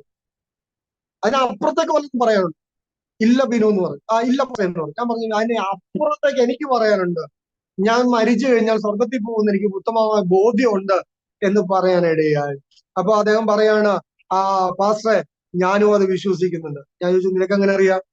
അപ്പൊ അങ്ങനെ കാര്യങ്ങളൊക്കെ പറയാണ് പാസ്റ്ററെ ഞാനൊരു BJP കാരനാണെങ്കിലും ഞാൻ കൃത്യമായി ബൈബിള് വായിക്കുന്നുണ്ട്, ഞാൻ കൃത്യമായി സുവിശേഷം വായിക്കുന്നുണ്ട്, സുവിശേഷത്തിലെ കാര്യങ്ങളാണ് നിങ്ങൾ ഈ പറയുന്നത്, എനിക്ക് വ്യക്തമായ ബോധ്യമുണ്ട്. മത്തായി സുവിശേഷത്തിൽ ഇങ്ങനെ ഒരു വാക്യം ഇല്ലേ, അതല്ലേ നിങ്ങൾ ഇപ്പൊ ഇങ്ങനെ പറയാനുള്ള കാരണം എന്നൊക്കെ ചോദിക്കാനിടയായി. കാരണം ലാസറിനെ ഉയർപ്പിച്ച കഥ ഇദ്ദേഹത്തിന് അറിയാം. അതുകൊണ്ട് അദ്ദേഹം പറയും ഇന്ന ഭാഗത്തല്ല അത് പറയുന്നത് എന്ന് കൃത്യമായ റെഫറൻസ് സഹിതം പറയാനിടയായി. അപ്പൊ ഞാൻ ചോദിച്ചു പിന്നെ നീ കാര്യം പറ. അപ്പൊ പറയാം പാസ്റ്ററെ ഞങ്ങളുടെ കണക്കിൻ പ്രകാരം, ഞങ്ങളുടെ ശാസ്ത്രപ്രകാരം നിങ്ങളുടെ ആയുസ് 7 ദിവസമാണ്. ഇനി അഥവാ കണക്ക് തെറ്റിയാൽ 14 ദിവസം, അതിനപ്പുറത്തേക്ക് നിങ്ങൾ ജീവിച്ചിരിക്കില്ല. കൂട്ടത്തിൽ താൻ ഇങ്ങനെയോടെ കൂട്ടിച്ചേർത്തു, നിങ്ങളെയും കൂടെ കൂട്ടി 6 പേരോടാണ് ഇത് പറഞ്ഞത് 5 പേരും വന്നിട്ടില്ല, 5 പേരും മരിച്ചെന്നും പറഞ്ഞ് കോള് വന്നു. നിങ്ങളുടെ കോളും പ്രതീക്ഷിച്ചിരിക്കുകയായിരുന്നു എന്നാണ് അവൻ പറയാനിടയായി തീർന്നു. പ്രിയമുള്ളവരെ, ഞാൻ നേരത്തെ ഓർപ്പിച്ചല്ലോ, ഒരു വചനം ദൈവം എന്നോട് ഇടപെട്ടത്. ഞാൻ മരിക്കയില്ല നിശ്ചയം, ജീവനോടെ ഇരുന്ന യഹോവയുടെ പ്രവൃത്തിയെ വർണ്ണിക്കും. ഞാൻ ആ വാക്യം ഇങ്ങനെയാ പറയുന്നത്: ഐസക്ക് മരിക്കയില്ല നിശ്ചയം, ഐസക്ക് ജീവനോടെ ഇരുന്ന യഹോവയുടെ പ്രവൃത്തിയെ വർണ്ണിക്കും. നമുക്കൊരു വാഗ്ദത്തമുണ്ടെങ്കിൽ ആ വാഗ്ദത്തത്തെ വിശ്വസിക്കുന്നവർ മുറുകെ പിടിച്ചുകൊണ്ട് ദൈവവചനം ഉരുവിടുവാൻ തയ്യാറായാൽ, തിരുവചനം പറയുന്നു, എന്റെ വായിൽ നിന്ന് പുറപ്പെട്ടു പോകുന്ന വചനം വെറുതെ എന്റെ അടുക്കലേക്ക് മടങ്ങി വരികയില്ല, അതിന്റെ പ്രവൃത്തി ചെയ്ത് തിരികെ വരുമെന്ന് തിരുവചനം പഠിപ്പിക്കുന്നുവെങ്കിൽ, ഇന്ന് പകൽ എന്നെ കേൾക്കുന്ന ആരോമ ടിവിക്കാരോട്, ഇതിനു ശേഷം കേൾക്കുന്ന സകല മനുഷ്യരോടും എനിക്ക് പറയാനുള്ള വലിയൊരു കാര്യം, നിങ്ങൾ യേശു ക്രിസ്തുവിൽ വിശ്വസിക്കുന്നുവെങ്കിൽ, അവന്റെ വചനത്തെ വിശ്വസിക്കുന്നുവെങ്കിൽ, ആ വചനം വാ തുറന്നു പറയണം. വാ തുറന്ന് ആ വചനം പറയുവാൻ നിങ്ങൾ തയ്യാറാകുമ്പോൾ, ആ വചനത്തിന്റെ വിടുതൽ നിങ്ങളുടെ ജീവിതത്തിൽ വെളിപ്പെടുന്നത് നിങ്ങൾക്ക് കാണുവാനായിട്ട്. ഹല്ലേലൂയ. ഇന്ന് പകൽ എനിക്ക് ശക്തമായി പറയാൻ കഴിയുന്ന കാര്യം, ആ വചനം എന്റെ ജീവനെ എനിക്ക് മടക്കി തന്നു എന്നുള്ളതാണ്. ആ വചനം പറഞ്ഞ് ഞാൻ പ്രാർത്ഥിക്കുമായിരുന്നു. ഈ നിരാശയുടെ നടുവിലും ഈ വചനം പറയുമായിരുന്നു. ആ വചനത്തിന്റെ ശക്തി എന്റെ മേൽ ഇറങ്ങുന്നത് ഞാൻ അനുഭവിച്ചറിഞ്ഞിട്ടുണ്ട്. ആ ഒരു ചർച്ചിൽ ഞാൻ 11 വർഷം ഇരുന്ന് ഞാൻ അവിടെ ആരാധന നടത്തുമ്പോൾ, ആ വിശ്വാസികളും നന്നായി ആരാധിക്കുന്ന വിശ്വാസികൾ അവിടെ ഉണ്ടായിരുന്നു. ഞാൻ സാധാരണ ആരാധിച്ചാൽ അവര് വലുതായിട്ടൊന്നും ആരാധിക്കാറില്ല. എന്നാൽ ഞാൻ തുള്ളിച്ചാടി ആരാധിക്കുന്നത് കണ്ടാൽ വിശ്വാസികൾക്ക് ഒരു കാര്യം അറിയാം, പാസ്റ്ററുടെ അവസാനത്തെ ആരാധനയാ. അതുകൊണ്ട് അവര് നന്നായി ചാടി ആരാധിക്കുമായിരുന്നു. കാരണം ഞാൻ അവരോട് പറഞ്ഞിട്ടുണ്ട്, നിങ്ങൾ മരിക്കുകയാണെങ്കിൽ ആരാധിച്ചു മരിക്കണം, അത് ആലയത്തിൽ വീണ് മരിക്കണം. അതുകൊണ്ട് നിങ്ങൾ എത്ര രോഗികളാണോ, എത്ര ക്ഷീണിതരാണോ, മരിക്കുമെന്ന് നിങ്ങൾക്ക് തോന്നുന്നുണ്ടോ, നിങ്ങൾ തുള്ളിച്ചാടി ആരാധിക്കുക, ദൈവസന്നിധിയിൽ നിങ്ങൾ ആരാധിച്ചു മരിക്കുക എന്ന് പറയും. ഞാൻ ചാടി ആരാധിക്കുന്ന ഒറ്റ ലക്ഷ്യം അതാണ്, എനിക്ക് ആരാധിച്ചു മരിക്കണം. ആരാധിച്ചു മരിക്കുന്നത് വളരെ നല്ല സന്തോഷമാ. ദൈവസന്നിധിയിലാണല്ലോ മരിക്കുന്നത് എന്ന് ഞാൻ അവരെ പറഞ്ഞു പഠിപ്പിക്കും. അതുകൊണ്ട് ഞാൻ തുള്ളിച്ചാടി ആരാധിക്കുന്നത് കണ്ടാൽ അവർ വന്ന് ചോദിക്കാറുണ്ട്, പാസ്റ്റേ ഇന്ന് തീരെ വയ്യായിരുന്നല്ലേ എന്ന് ചോദിക്കാറുണ്ടായിരുന്നു. പ്രിയമുള്ളവര്, നമ്മുടെ ശരീരത്തെ മറന്ന്, ശരീരത്തിന്റെ വേദനയെ മറന്ന് നാം ആരാധിച്ചാൽ നമുക്കൊരു കുഴപ്പവും സംഭവിക്കില്ല. ഒരു രോഗവും നമ്മെ തകർക്കത്തില്ല, ഒരു ക്ഷീണവും നമ്മെ ഉടയ്ക്കത്തില്ല. കൂടി വന്നാൽ മരിക്കുമായിരിക്കും. മനുഷ്യനായി ജനിച്ചവൻ ഒരിക്കൽ മരിക്കണം. അത് എങ്ങനെ മരിക്കണമെന്ന് നമുക്കറിയത്തില്ല. ഒരുപക്ഷെ വണ്ടി ആക്സിഡന്റിലാകാം, ഒരുപക്ഷെ തീയിലാകാം, ഒരുപക്ഷെ വെള്ളത്തിലാകാം, ഏതെങ്കിലും വിധത്തിലാകാം. അല്ലെങ്കിൽ ഇടിവെട്ടിയോ പാമ്പ് കൊത്തിയോ അല്ലെങ്കിൽ ഏതെങ്കിലും വിധത്തിലാകാം. പക്ഷെ ആ സമയത്ത് നാം അതിനേക്കാൾ നല്ലതല്ലേ ആലയത്തിൽ ആരാധിച്ചു മരിക്കുന്നത്. ആ ഒരു കാഴ്ചപ്പാടാണ് എനിക്കുള്ളത്. ഇന്നു മുതൽ നിങ്ങളും ആ കാഴ്ചപ്പാടിലേക്ക് വാ. നിങ്ങളും വചനം പറഞ്ഞു പ്രാർത്ഥിക്ക്, തുള്ളിച്ചാടി ആരാധിക്ക്. ദൈവപ്രവൃത്തി കാണാനായിട്ട് ഇടയായി തീരും. ദൈവപ്രവൃത്തി എന്ന് പറഞ്ഞപ്പോൾ ഞാൻ നേരത്തെ ഓർപ്പിച്ചു, കവളയിൽ പാട് വളരുന്നത് അത് ക്യാൻസർ ആണെന്ന് ഡോക്ടർമാർ പറഞ്ഞു. അങ്ങനെ ആ ക്യാൻസറിന്റെ വളർച്ച ആ പ്രാർത്ഥിച്ചതിന്റെ അടിസ്ഥാനത്തിൽ ആ വളർച്ച അവിടെ നിൽക്കാനിടയായി. ചില നാളുകൾ കഴിഞ്ഞപ്പോ ചില ഡോക്ടേഴ്സ് ഞങ്ങളുടെ ആ സ്ഥലം വിസിറ്റ് ചെയ്യാൻ വന്നപ്പോ ഞാൻ അവരെ കാണിച്ചപ്പോൾ അവർ ചോദിച്ചത്, ഇപ്പോ നിങ്ങൾക്ക് ആ മെഡിക്കൽ കോളേജിൽ പോകാൻ കഴിയുമോ? ഞാൻ പറഞ്ഞു പറ്റില്ല. നാളെ പറ്റുമോ? നാളെയും പറ്റില്ല. മറ്റന്നാൾ ഉച്ചവരെ എനിക്ക് മീറ്റിംഗ് ഉണ്ട്, അത് കഴിഞ്ഞ ശേഷം വരാം. എത്ര മണിയാകും? ഞാൻ പറഞ്ഞു 2-3 മണിയാകും. ഞങ്ങൾക്ക് 1 മണിയാകുമ്പോൾ കഴിയും. എന്നാൽ നിങ്ങൾക്ക് വേണ്ടി ഞങ്ങൾ 3:30 വരെ വെയിറ്റ് ചെയ്യാം എന്ന് പറഞ്ഞു. അങ്ങനെ 3:30 ഞാൻ അവിടെ ചെന്നപ്പോ അവര് വീണ്ടും ചോദിച്ചൊരു ചോദ്യം, നിങ്ങൾക്ക് ഇപ്പോ മെഡിക്കൽ കോളേജിൽ ENT പോയി കാണാൻ കഴിയുമോ? ഞങ്ങള് പ്രൊഫസറോട് പറഞ്ഞിട്ടുണ്ട് എന്ന് പറയാനിടയായി. ഞാൻ പറഞ്ഞു ഇന്ന് പറ്റില്ല, നാളെ ആകട്ടെ എന്ന് പറഞ്ഞു. അങ്ങനെ പിറ്റേ ദിവസം ചെന്നപ്പോ പ്രൊഫസർ ചോദിക്കുകയാണ്, നിങ്ങളുടെ കൂട്ടത്തിൽ ആരെങ്കിലും ഉണ്ടോ? ഞാൻ പറഞ്ഞു ആരുമില്ല. ആരെങ്കിലും വിളിച്ചാൽ കിട്ടുമോ? വിളിച്ച ആളെ കിട്ടും, പക്ഷെ ഞാൻ ഇല്ലാന്ന് തന്നെ പറഞ്ഞു. ഇല്ല എന്ന് പറഞ്ഞു. അങ്ങനെയെങ്കിൽ നാളെ 7 മണിക്ക് നിങ്ങൾ ഇവിടെ എത്തണമെന്ന് പറഞ്ഞു. ഫസ്റ്റ് നിങ്ങൾ ഇവിടെ എത്തണമെന്ന് പറഞ്ഞു. അങ്ങനെ 7 മണിക്ക് അവിടെ ചെന്നപ്പോൾ ഞാൻ തലേന്ന് രാത്രി ഇങ്ങനെ പ്രാർത്ഥിക്കാനിടയായി, കർത്താവേ ഇത് ക്യാൻസർ ആണെന്ന് എനിക്കറിയാം, പിശാച് പറഞ്ഞിട്ടുണ്ട്, ഞാനും അത് വിശ്വസിക്കുന്നുണ്ട്. എന്നാൽ എനിക്ക് ഒരാഗ്രഹം, ഇത് റിസൾട്ട് വരുമ്പോ ക്യാൻസർ എന്നുള്ള റിസൾട്ട് എനിക്ക് വേണ്ട. മറ്റൊരു കാര്യം, ഡോക്ടർമാർ പറയുന്നത് മുഴുവനും ശുദ്ധ മലയാളത്തിൽ പറയണം. ഇനിയൊരു കാര്യം, അവർ കോഡ് ഭാഷ ഉപയോഗിക്കരുത്. എന്നെ മയക്കും, ഞാൻ മയങ്ങാൻ പാടില്ല. ഈ ഇത്രയും കാര്യങ്ങൾ കർത്താവ് എനിക്ക് വേണ്ടി ചെയ്തു തരണം. ഞാനത് വിശ്വസിക്കുന്നു. എനിക്ക് അനേകരോട് സാക്ഷ്യം പറയാം. ഈ സാക്ഷ്യം അനേകർക്ക് ജീവനായി തീരണം. അതുകൊണ്ട് ഈ പറയപ്പെട്ട കാര്യങ്ങൾ എനിക്ക് ചെയ്തത്, ഒന്ന്, ഡോക്ടർ ശുദ്ധ മലയാളത്തിൽ പറയണം. രണ്ട്, ഡോക്ടർ കോഡ് ഭാഷ ഉപയോഗിക്കരുത്. മൂന്ന്, ഈ ക്യാൻസർ ആണെന്ന് എനിക്കറിയാം. നാല്, ഞാൻ മയങ്ങരുത്. അതിനുശേഷം എന്നാൽ ഓക്കെ, നമുക്ക് നാളെ കാണാം എന്ന് പ്രൊഫസർ പറഞ്ഞ് ഇറങ്ങി പോകുമ്പോൾ മാത്രമേ എന്റെ ബോധം പോകാവൂ. ഇത്രയും കാര്യം ഞാൻ ദൈവത്തോട് ആവശ്യപ്പെട്ടു. പിറ്റേന്ന് ചെന്നു, 4ാമത് തന്നെ ഇഞ്ചക്ഷൻ എടുത്തു, 16ാമത് തന്നെ കയറ്റി. കാരണം ഞാൻ മയങ്ങിയില്ല. ബാക്കി എല്ലാവരും ഊർക്കം വലിച്ചുറങ്ങുമ്പോ ഞാൻ അവിടെ എഴുന്നേറ്റിരുന്ന് പാട്ട് പാടിയിരുന്നു, പ്രാർത്ഥിച്ചുകൊണ്ടിരുന്നു. 16ാമത് കയറ്റി എന്നെ ടേബിളെ കിടത്തുമ്പോ ഡോക്ടർ ചോദിച്ചു, ഇതേവരെ മയങ്ങിയില്ലല്ലേ? ഇല്ല. ഞാൻ പറഞ്ഞു മയങ്ങിയില്ല. എവിടെ എല്ലാം മരവിച്ചിരിക്കുകയാണോ? മരവിച്ചിരിക്കുകയാണ്. പക്ഷെ ഇയാള് മയങ്ങാത്തത് എന്താ? ഞാൻ പറഞ്ഞു എനിക്കറിയത്തില്ല. അങ്ങനെ ഡോക്ടർ വന്ന് ചെള്ളയ്ക്ക് അടിച്ചു നോക്കി. 2-3 പ്രാവശ്യം ചെള്ളയ്ക്ക് കൈവലിച്ച് അടിച്ചു. അല്ലെ ഞാൻ അനങ്ങാതെ കുത്തിയിരിക്കുക. അപ്പൊ അവർക്ക് മനസ്സിലായി മയങ്ങിയിട്ടുണ്ട്, ഇവിടെ നിന്ന് മരവിച്ചിരിക്കുകയാണ്, ആൾ ഉറങ്ങിയിട്ടില്ലെന്ന് മാത്രമല്ല. അപ്പൊ അവർ പറഞ്ഞു കണ്ണടയ്ക്കാൻ പറഞ്ഞു. കണ്ണടച്ചപ്പോ വലിച്ചു മുറുകുന്നത് പോലെ എനിക്ക് ഫീൽ ചെയ്തു. ഞാൻ പെട്ടെന്ന് കണ്ണ് വലിച്ചു തുറന്നിട്ട് ഞാൻ അങ്ങനെ പിടിച്ചിരുന്നു. അവസാനം അവർ തുണിയൊക്കെ ഇട്ട് കണ്ണ് മൂടിയെങ്കിലും ഞാൻ കണ്ണ് തുറന്നു തന്നെ കിടന്നു. കാരണം ഡോക്ടർ പറയുന്നത് എനിക്ക് കേൾക്കണം. അങ്ങനെ ഇവര് സംസാരിക്കാനായിട്ട് തുടങ്ങി. കവളൊക്കെ അപ്പൊ ഡോക്ടർ എന്നോട് പറഞ്ഞു, ഐസൊക്കെ, ഞാൻ കവളയിൽ ഒരു 3-4 ഇഞ്ചക്ഷൻ എടുക്കുക കേട്ടോ എന്ന് പറഞ്ഞു. ഞാൻ പറഞ്ഞു ശരി, ആയിക്കോട്ടെ സാറേ എന്ന് പറഞ്ഞു. പിന്നീട് എനിക്ക് കാര്യം മനസ്സിലായി, ഞാൻ മിണ്ടാതിരുന്നെങ്കിൽ മാത്രമേ ഇവര് പണി തുടങ്ങത്തുള്ളൂ എന്ന് മനസ്സിലായി. പിന്നീട് ഇവർ എന്ത് ചോദിച്ചാലും ഞാൻ പിന്നെ പ്രതികരിക്കാതെ. അപ്പൊ അവർക്ക് മയങ്ങി ആൾ ഉറങ്ങിയിട്ടുണ്ടെന്ന് പറഞ്ഞു. അപ്പോഴും ഞാൻ ചിരിക്കാൻ പറ്റില്ല. വായിൽ ക്ലിപ്പൊക്കെ ഇട്ട് ഇങ്ങനെ അകത്തി വെച്ചിരിക്കുക. കാരണം ഈ ക്ലിപ്പിനകത്തൂടെയാണ് അവർ കത്തിയിട്ട് കീറി ഇഞ്ചക്ഷൻ ചെയ്യുകയൊക്കെ ചെയ്യുന്നത്. അപ്പൊ അവര് പറയാണ്, സാറേ ഇത് ക്യാൻസർ ആണോ? ഇത് ക്യാൻസർ ആണ്. എന്താ തെളിവ്? നിനക്ക് എങ്ങനെ തോന്നുന്നു? അപ്പൊ അദ്ദേഹം ഈ ലേഡി ലൈറ്റ് അടിച്ചിട്ട് പറയണ, സാറേ കറുത്തിരിക്കുന്നതിനകത്തേക്ക് ലൈറ്റ് വെട്ടം ചെല്ലുമ്പോ വെള്ളി തിളങ്ങുന്നത് പോലെ തിളങ്ങുന്നുണ്ട്. അങ്ങനെ നന്നായി പ്രകാശിക്കുന്നുണ്ടെന്ന് പറയാനിടയായി. അപ്പൊ പ്രൊഫസർ പറയാണ്, ഇത് ക്യാൻസർ മാക്സിമം വളർന്നിരിക്കുന്നു, ഇത് മാക്സിമം സ്പ്രെഡ് ആയിട്ടുണ്ട്. ആ വെള്ളി തിളങ്ങുന്നതാണ് സ്പ്രെഡ് ആയതിന്റെ, ഇത് മാക്സിമം ഫൈനൽ സ്റ്റേജ് ആണെന്നുള്ളതിന്റെ തെളിവാണ് വെള്ളി തിളങ്ങുന്ന പോലെ തിളങ്ങുക എന്ന് പറയുന്നതൊക്കെ എന്ന് പറയാനിടയായി. അപ്പോ ഇത് ക്യാൻസർ തന്നെയാണോ സാറേ എന്ന് ചോദിച്ചോ? ഇത് ക്യാൻസർ തന്നെയാണ്, 100% ഇത് ക്യാൻസർ തന്നെയാണ് എന്ന് പറയാനിടയായി.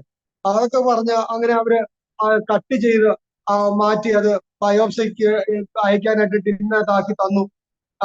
അപ്പോ ഡോക്ടർ ഇതെല്ലാം പറഞ്ഞു, കാര്യങ്ങളെല്ലാം പറഞ്ഞു. അപ്പൊ പ്രൊഫസർ പാതരം പറയും, ഇത് പേഷ്യന്റിനോട് പറയരുത്, ബൈസ്റ്റാൻഡിനോട് പറയരുത്, റിസൾട്ട് വന്നിട്ട് പറയാമെന്ന് മാത്രം പറഞ്ഞാൽ മതി. എന്നാ ഇനി വേറെ കാര്യങ്ങളൊന്നുമില്ലല്ലോ, ശരി ഓക്കെ നമുക്ക് നാളെ കാണാം, ബൈ എന്ന് പറഞ്ഞു പോവുകയും ആ സ്പോട്ടിൽ എന്റെ ബോധം പോവുകയും ചെയ്തു. അതുവരെ അവർ സംസാരിച്ച സകല കാര്യങ്ങളും കേട്ടു. ഇനി ബൈസ്റ്റാൻഡിനോടും പറയണ്ട, പേഷ്യന്റിനോടും പറയണ്ട, കേൾക്കാനുള്ളതെല്ലാം കേട്ടു, ബോധവും പോയി. എന്നെ പിന്നെ അവിടുന്ന് പുറത്തേക്ക് കൊണ്ടുപോയി താങ്ങി പിടിച്ചുകൊണ്ടാണ്, റൂമിൽ നിന്ന് പോലും പുറത്തേക്ക് ഇറങ്ങി താങ്ങി പിടിച്ചുകൊണ്ട്, ബാക്കി എല്ലാവരും നടന്നു പോയപ്പോ എന്നെ താങ്ങി പിടിച്ചുകൊണ്ട് ആ വണ്ടിക്കകത്ത് കയറ്റി കൊണ്ടുപോകാനിടയായത്. പ്രിയമുള്ളവരെ, നാം പ്രാർത്ഥിക്കുന്ന പ്രാർത്ഥനയ്ക്ക് മറുപടി തരുന്ന ഒരു കർത്താവുണ്ട്. 14ാമത്തെ ദിവസം ചെന്നപ്പോ ഈ കട്ട് ചെയ്ത ഡോക്ടർക്ക് വിശ്വസിക്കാൻ കഴിയുന്നില്ല. അപ്പോഴും ചെറിയൊരു കറുത്ത പാടവിടെയുണ്ട്. ഇവര് ചോദിക്കുന്ന ചോദ്യം, ഇത് പേരെഴുതിയത് മാറിയോ, സീരിയൽ നമ്പർ എഴുതിയത് മാറിയോ, കൊടുത്തത് മാറിപ്പോയോ, ടിന്ന് മാറിപ്പോയോ എന്നൊക്കെയാ ചോദിക്കുന്നത്. അപ്പൊ എന്റെ കൂടെ ഇന്ന് പാസ്റ്റർ ചോദിച്ചു, എന്താ ഡോക്ടറെ, അല്ല ഇതിനകത്ത് പറയുന്ന കാര്യങ്ങളൊന്നും അല്ല ഇതിനകത്ത് എഴുതിയിരിക്കുന്നത്, അന്ന് കണ്ട കാര്യങ്ങളൊന്നും അല്ല ഇതിനകത്ത് എഴുതിയിരിക്കുന്നത്. അപ്പൊ എന്താ കാര്യം ഡോക്ടറെ, എന്താ എഴുതിയിരിക്കുന്നത്? നിങ്ങൾക്ക് ക്യാൻസർ എന്ന രോഗം ഇല്ല എന്ന് ഇതിനകത്ത് എഴുതിയിരിക്കുന്നത്. പക്ഷെ എനിക്ക് അങ്ങോട്ട് ഉൾക്കൊള്ളാൻ പറ്റുന്നില്ല. ഹല്ലേലൂയ. പ്രിയമുള്ളവരെ പ്രാർത്ഥിച്ചതെന്താ? കർത്താവ്, റിസൾട്ട് വരുമ്പോ ക്യാൻസർ എന്ന റിസൾട്ട് എനിക്ക് വേണ്ട. പക്ഷെ ഇത് പറയുന്നത് മുഴുവനും കേൾക്കണം. മുഴുവനും കേട്ടു. റിസൾട്ട് വന്നപ്പോ ക്യാൻസർ ഇല്ല എന്ന റിസൾട്ട്. അവരൊരു 5 പ്രാവശ്യം എന്റെ വാ തുറന്ന് പരിശോധിച്ചു. 5 പ്രാവശ്യം. അന്നേരം അവർക്ക് ഉൾക്കൊള്ളാൻ കഴിയുന്നില്ല.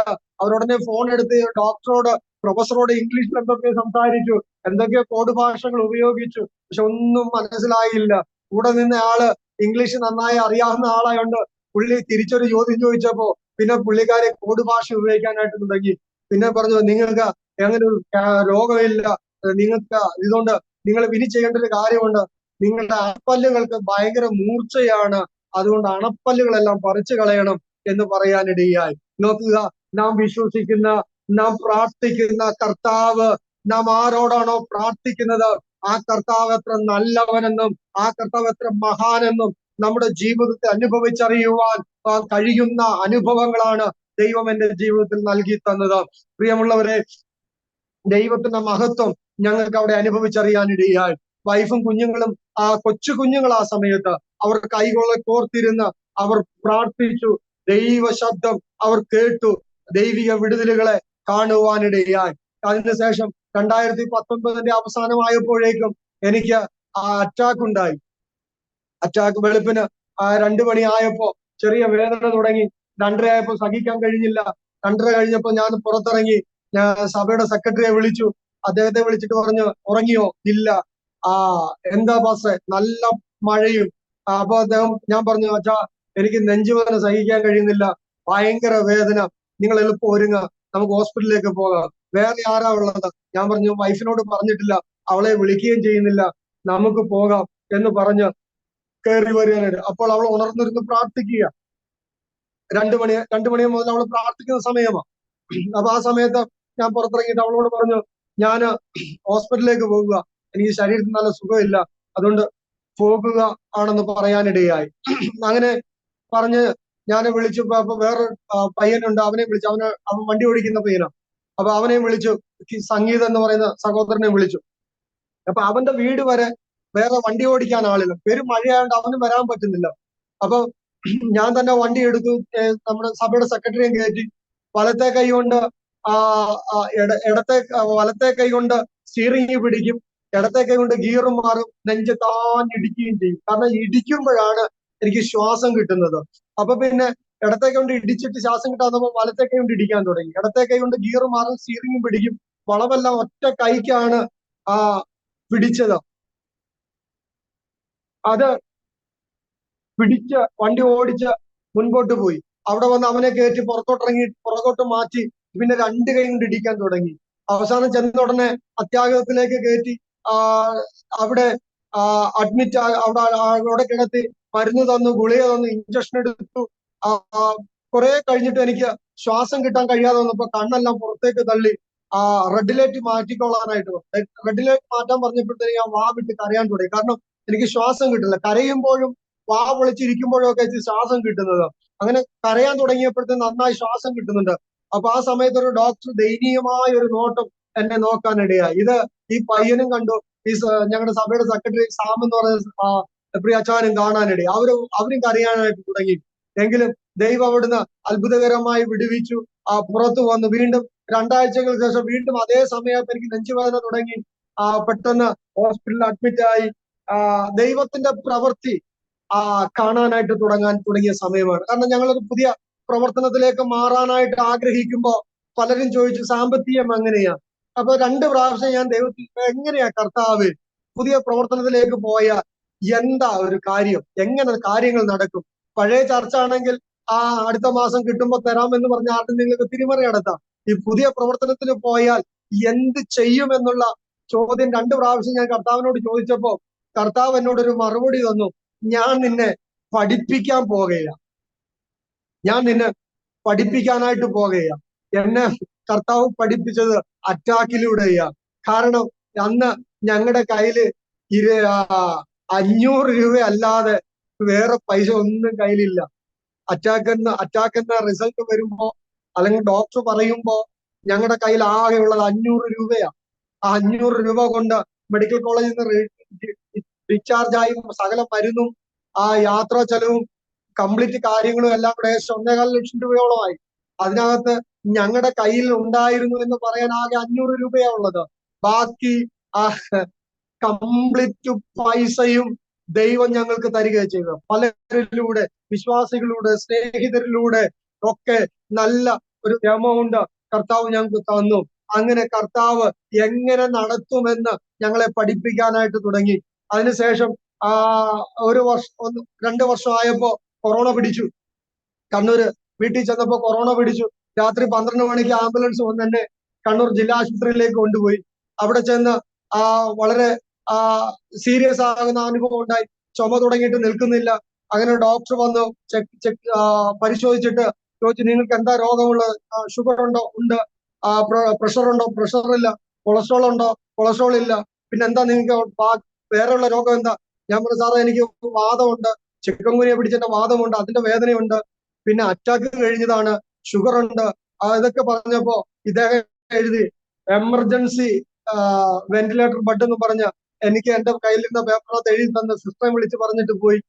പക്ഷെ എമർജൻസി വെന്റിലേറ്റർ ബെഡ് എന്ന് പറഞ്ഞ് എഴുതി തന്ന എന്നെ രാവിലെ 7 മണിക്ക് എഴുതി തന്നിട്ട് എന്നെ കയറ്റിയത് വൈകിട്ട് 5 മണിക്കാണ്. കാരണം ICUവിനകത്ത് ബെഡില്ല.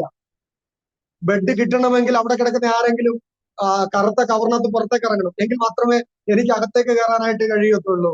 3:30 ആയപ്പോ ഒരു നേഴ്സ് വന്ന് പറഞ്ഞു, ഒരു ബെഡ് ഒഴിഞ്ഞിട്ടുണ്ട്, പക്ഷെ 4:30 ആകും ബെഡ് കിട്ടണമെങ്കിൽ. ക്ലീനിങ് എല്ലാം ചെയ്ത് കിട്ടാൻ 4:30 ആകും.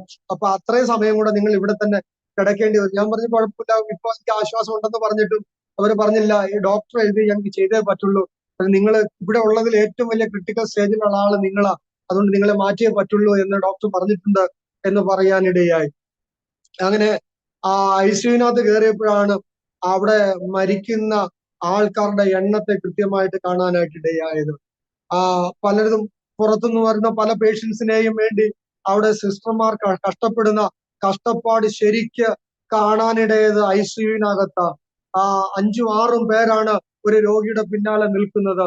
ഞങ്ങൾക്ക് 50 പേർക്ക് 3 നേഴ്സുമാരാ, പക്ഷെ 12 ICU ബെഡിന് 12 സിസ്റ്റർമാരാണ് ഉള്ളത്. അത്രമാത്രം തീവ്രമായ അനുഭവമാണ് അവിടെ ഉണ്ടാകാനായിട്ടിടയായി തീർന്നത്. പ്രിയമുള്ളവരെ, ശരിക്ക് ദൈവത്തെ മഹത്വപ്പെടുത്തിയ സമയം അവിടെയാ. ശരിക്ക് മരണത്തെ മുഖാമുഖമായി കണ്ട അനുഭവം അവിടെയാ. ഒരിക്കൽ രാവിലെ മോൻ എഴുന്നേറ്റ് പറയാ, പപ്പേ, 11ാമത്തെ ബെഡ് കിടക്കുന്ന ആളെ കണ്ടോ? കണ്ടു മോനെ. എന്താടാ കാര്യം? പപ്പേ, കൂടി വന്ന ഒരു 5 മിനിറ്റ്, അതിനപ്പുറത്തേക്ക് ആ ബെഡിലുള്ള ആളുണ്ടാകത്തില്ല കേട്ടോ. ഞാൻ ചോദിച്ചു, നിനക്കെങ്ങനെ മനസ്സിലായി? പപ്പേ, അത്രേ ഉള്ളൂ പപ്പേ, ആ മോണിറ്റർ നോക്കിക്ക് 5 മിനിറ്റ് പോലും ഉണ്ടാകത്തില്ല. ഞാൻ പറഞ്ഞു, മോൻ ഒരു കാര്യം ചെയ്യും, പപ്പയ്ക്ക് ചായ കുടിക്കണമെന്ന് ആഗ്രഹമുണ്ട്, മോൻ പോയി ഒരു ചായ മേടിച്ചിട്ട് പോ, പുറത്തേക്ക് പാത്രം കൊണ്ട് പോയി നീ ആരെങ്കിലും വരുമ്പോ കൊടുത്തു വിട്, അപ്പൊ ചായ തരും. കാരണം നോക്കിയപ്പോ എനിക്കും അങ്ങനെ തന്നെയാ തോന്നിയത്. 5 മിനിറ്റ് തികച്ചില്ല, ആ ബെഡിലെ രോഗി മരിക്കാനിടയായി. ഒത്തിരി മരണം ഞാൻ അവിടെ കാണാനിടയായി. ഒരു ചലനം പോലും ഇല്ലാതെയാണ് അവിടെ കൊറോണ ബാധിച്ച് മരിച്ചവരെല്ലാം. ഒരു ചലനം പോലും, ഒരു ബഹളം പോലും ഇല്ലാതെയാണ് അവരൊക്കെ മരിച്ചത്. പക്ഷെ അവരുടെ അകത്ത് അനുഭവിക്കുന്ന വേദന എത്ര കഠിനമാണെന്ന് അനുഭവിച്ചവർക്ക് മാത്രമേ അറിയത്തുള്ളൂ. ഞാനും മരണത്തോളം മല്ലിട്ട് ഓക്സിജന്റെ ലെവലെല്ലാം താണ് വലിയ ബുദ്ധിമുട്ടിലായി.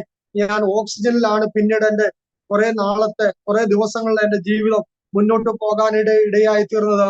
ആംബുലൻസിൽ കൊണ്ടുവരുമ്പോൾ തന്നെ എന്റെ കണ്ണെല്ലാം ഇരുണ്ട്, എന്റെ കാഴ്ചയെല്ലാം മങ്ങി അരണ്ട വെളിച്ചം പോലെയാണ് കാണുന്നത്. ഞാൻ ചോദിച്ചു, കറണ്ട് പോയോ, വണ്ടിക്കകത്ത് വെളിച്ചമില്ലേ എന്ന് ചോദിച്ചപ്പോ ചോദിച്ചു, ചേട്ടാ എന്താ തോന്നുന്നേ? ഞാൻ പറഞ്ഞത്, ഇത് സ്ട്രെച്ചർ പൊക്കി തരണോ? ഞാൻ പറഞ്ഞു, പൊക്കി തന്ന കൊള്ളാമായിരുന്നു എന്ന് പറഞ്ഞു. പെട്ടെന്ന് അവര് സ്ട്രെച്ചർ പൊക്കി തന്നപ്പോ എനിക്ക് ശ്വാസം നേരെ വീഴാൻ തുടങ്ങി.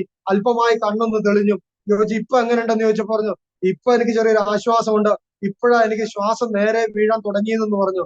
അപ്പോഴത്തേനെ അദ്ദേഹം സഹോദരൻ എനിക്ക് ഓക്സിജൻ തന്നിട്ട് ചോദിച്ചു, ഇപ്പൊ അങ്ങനെ ചോദിച്ചു.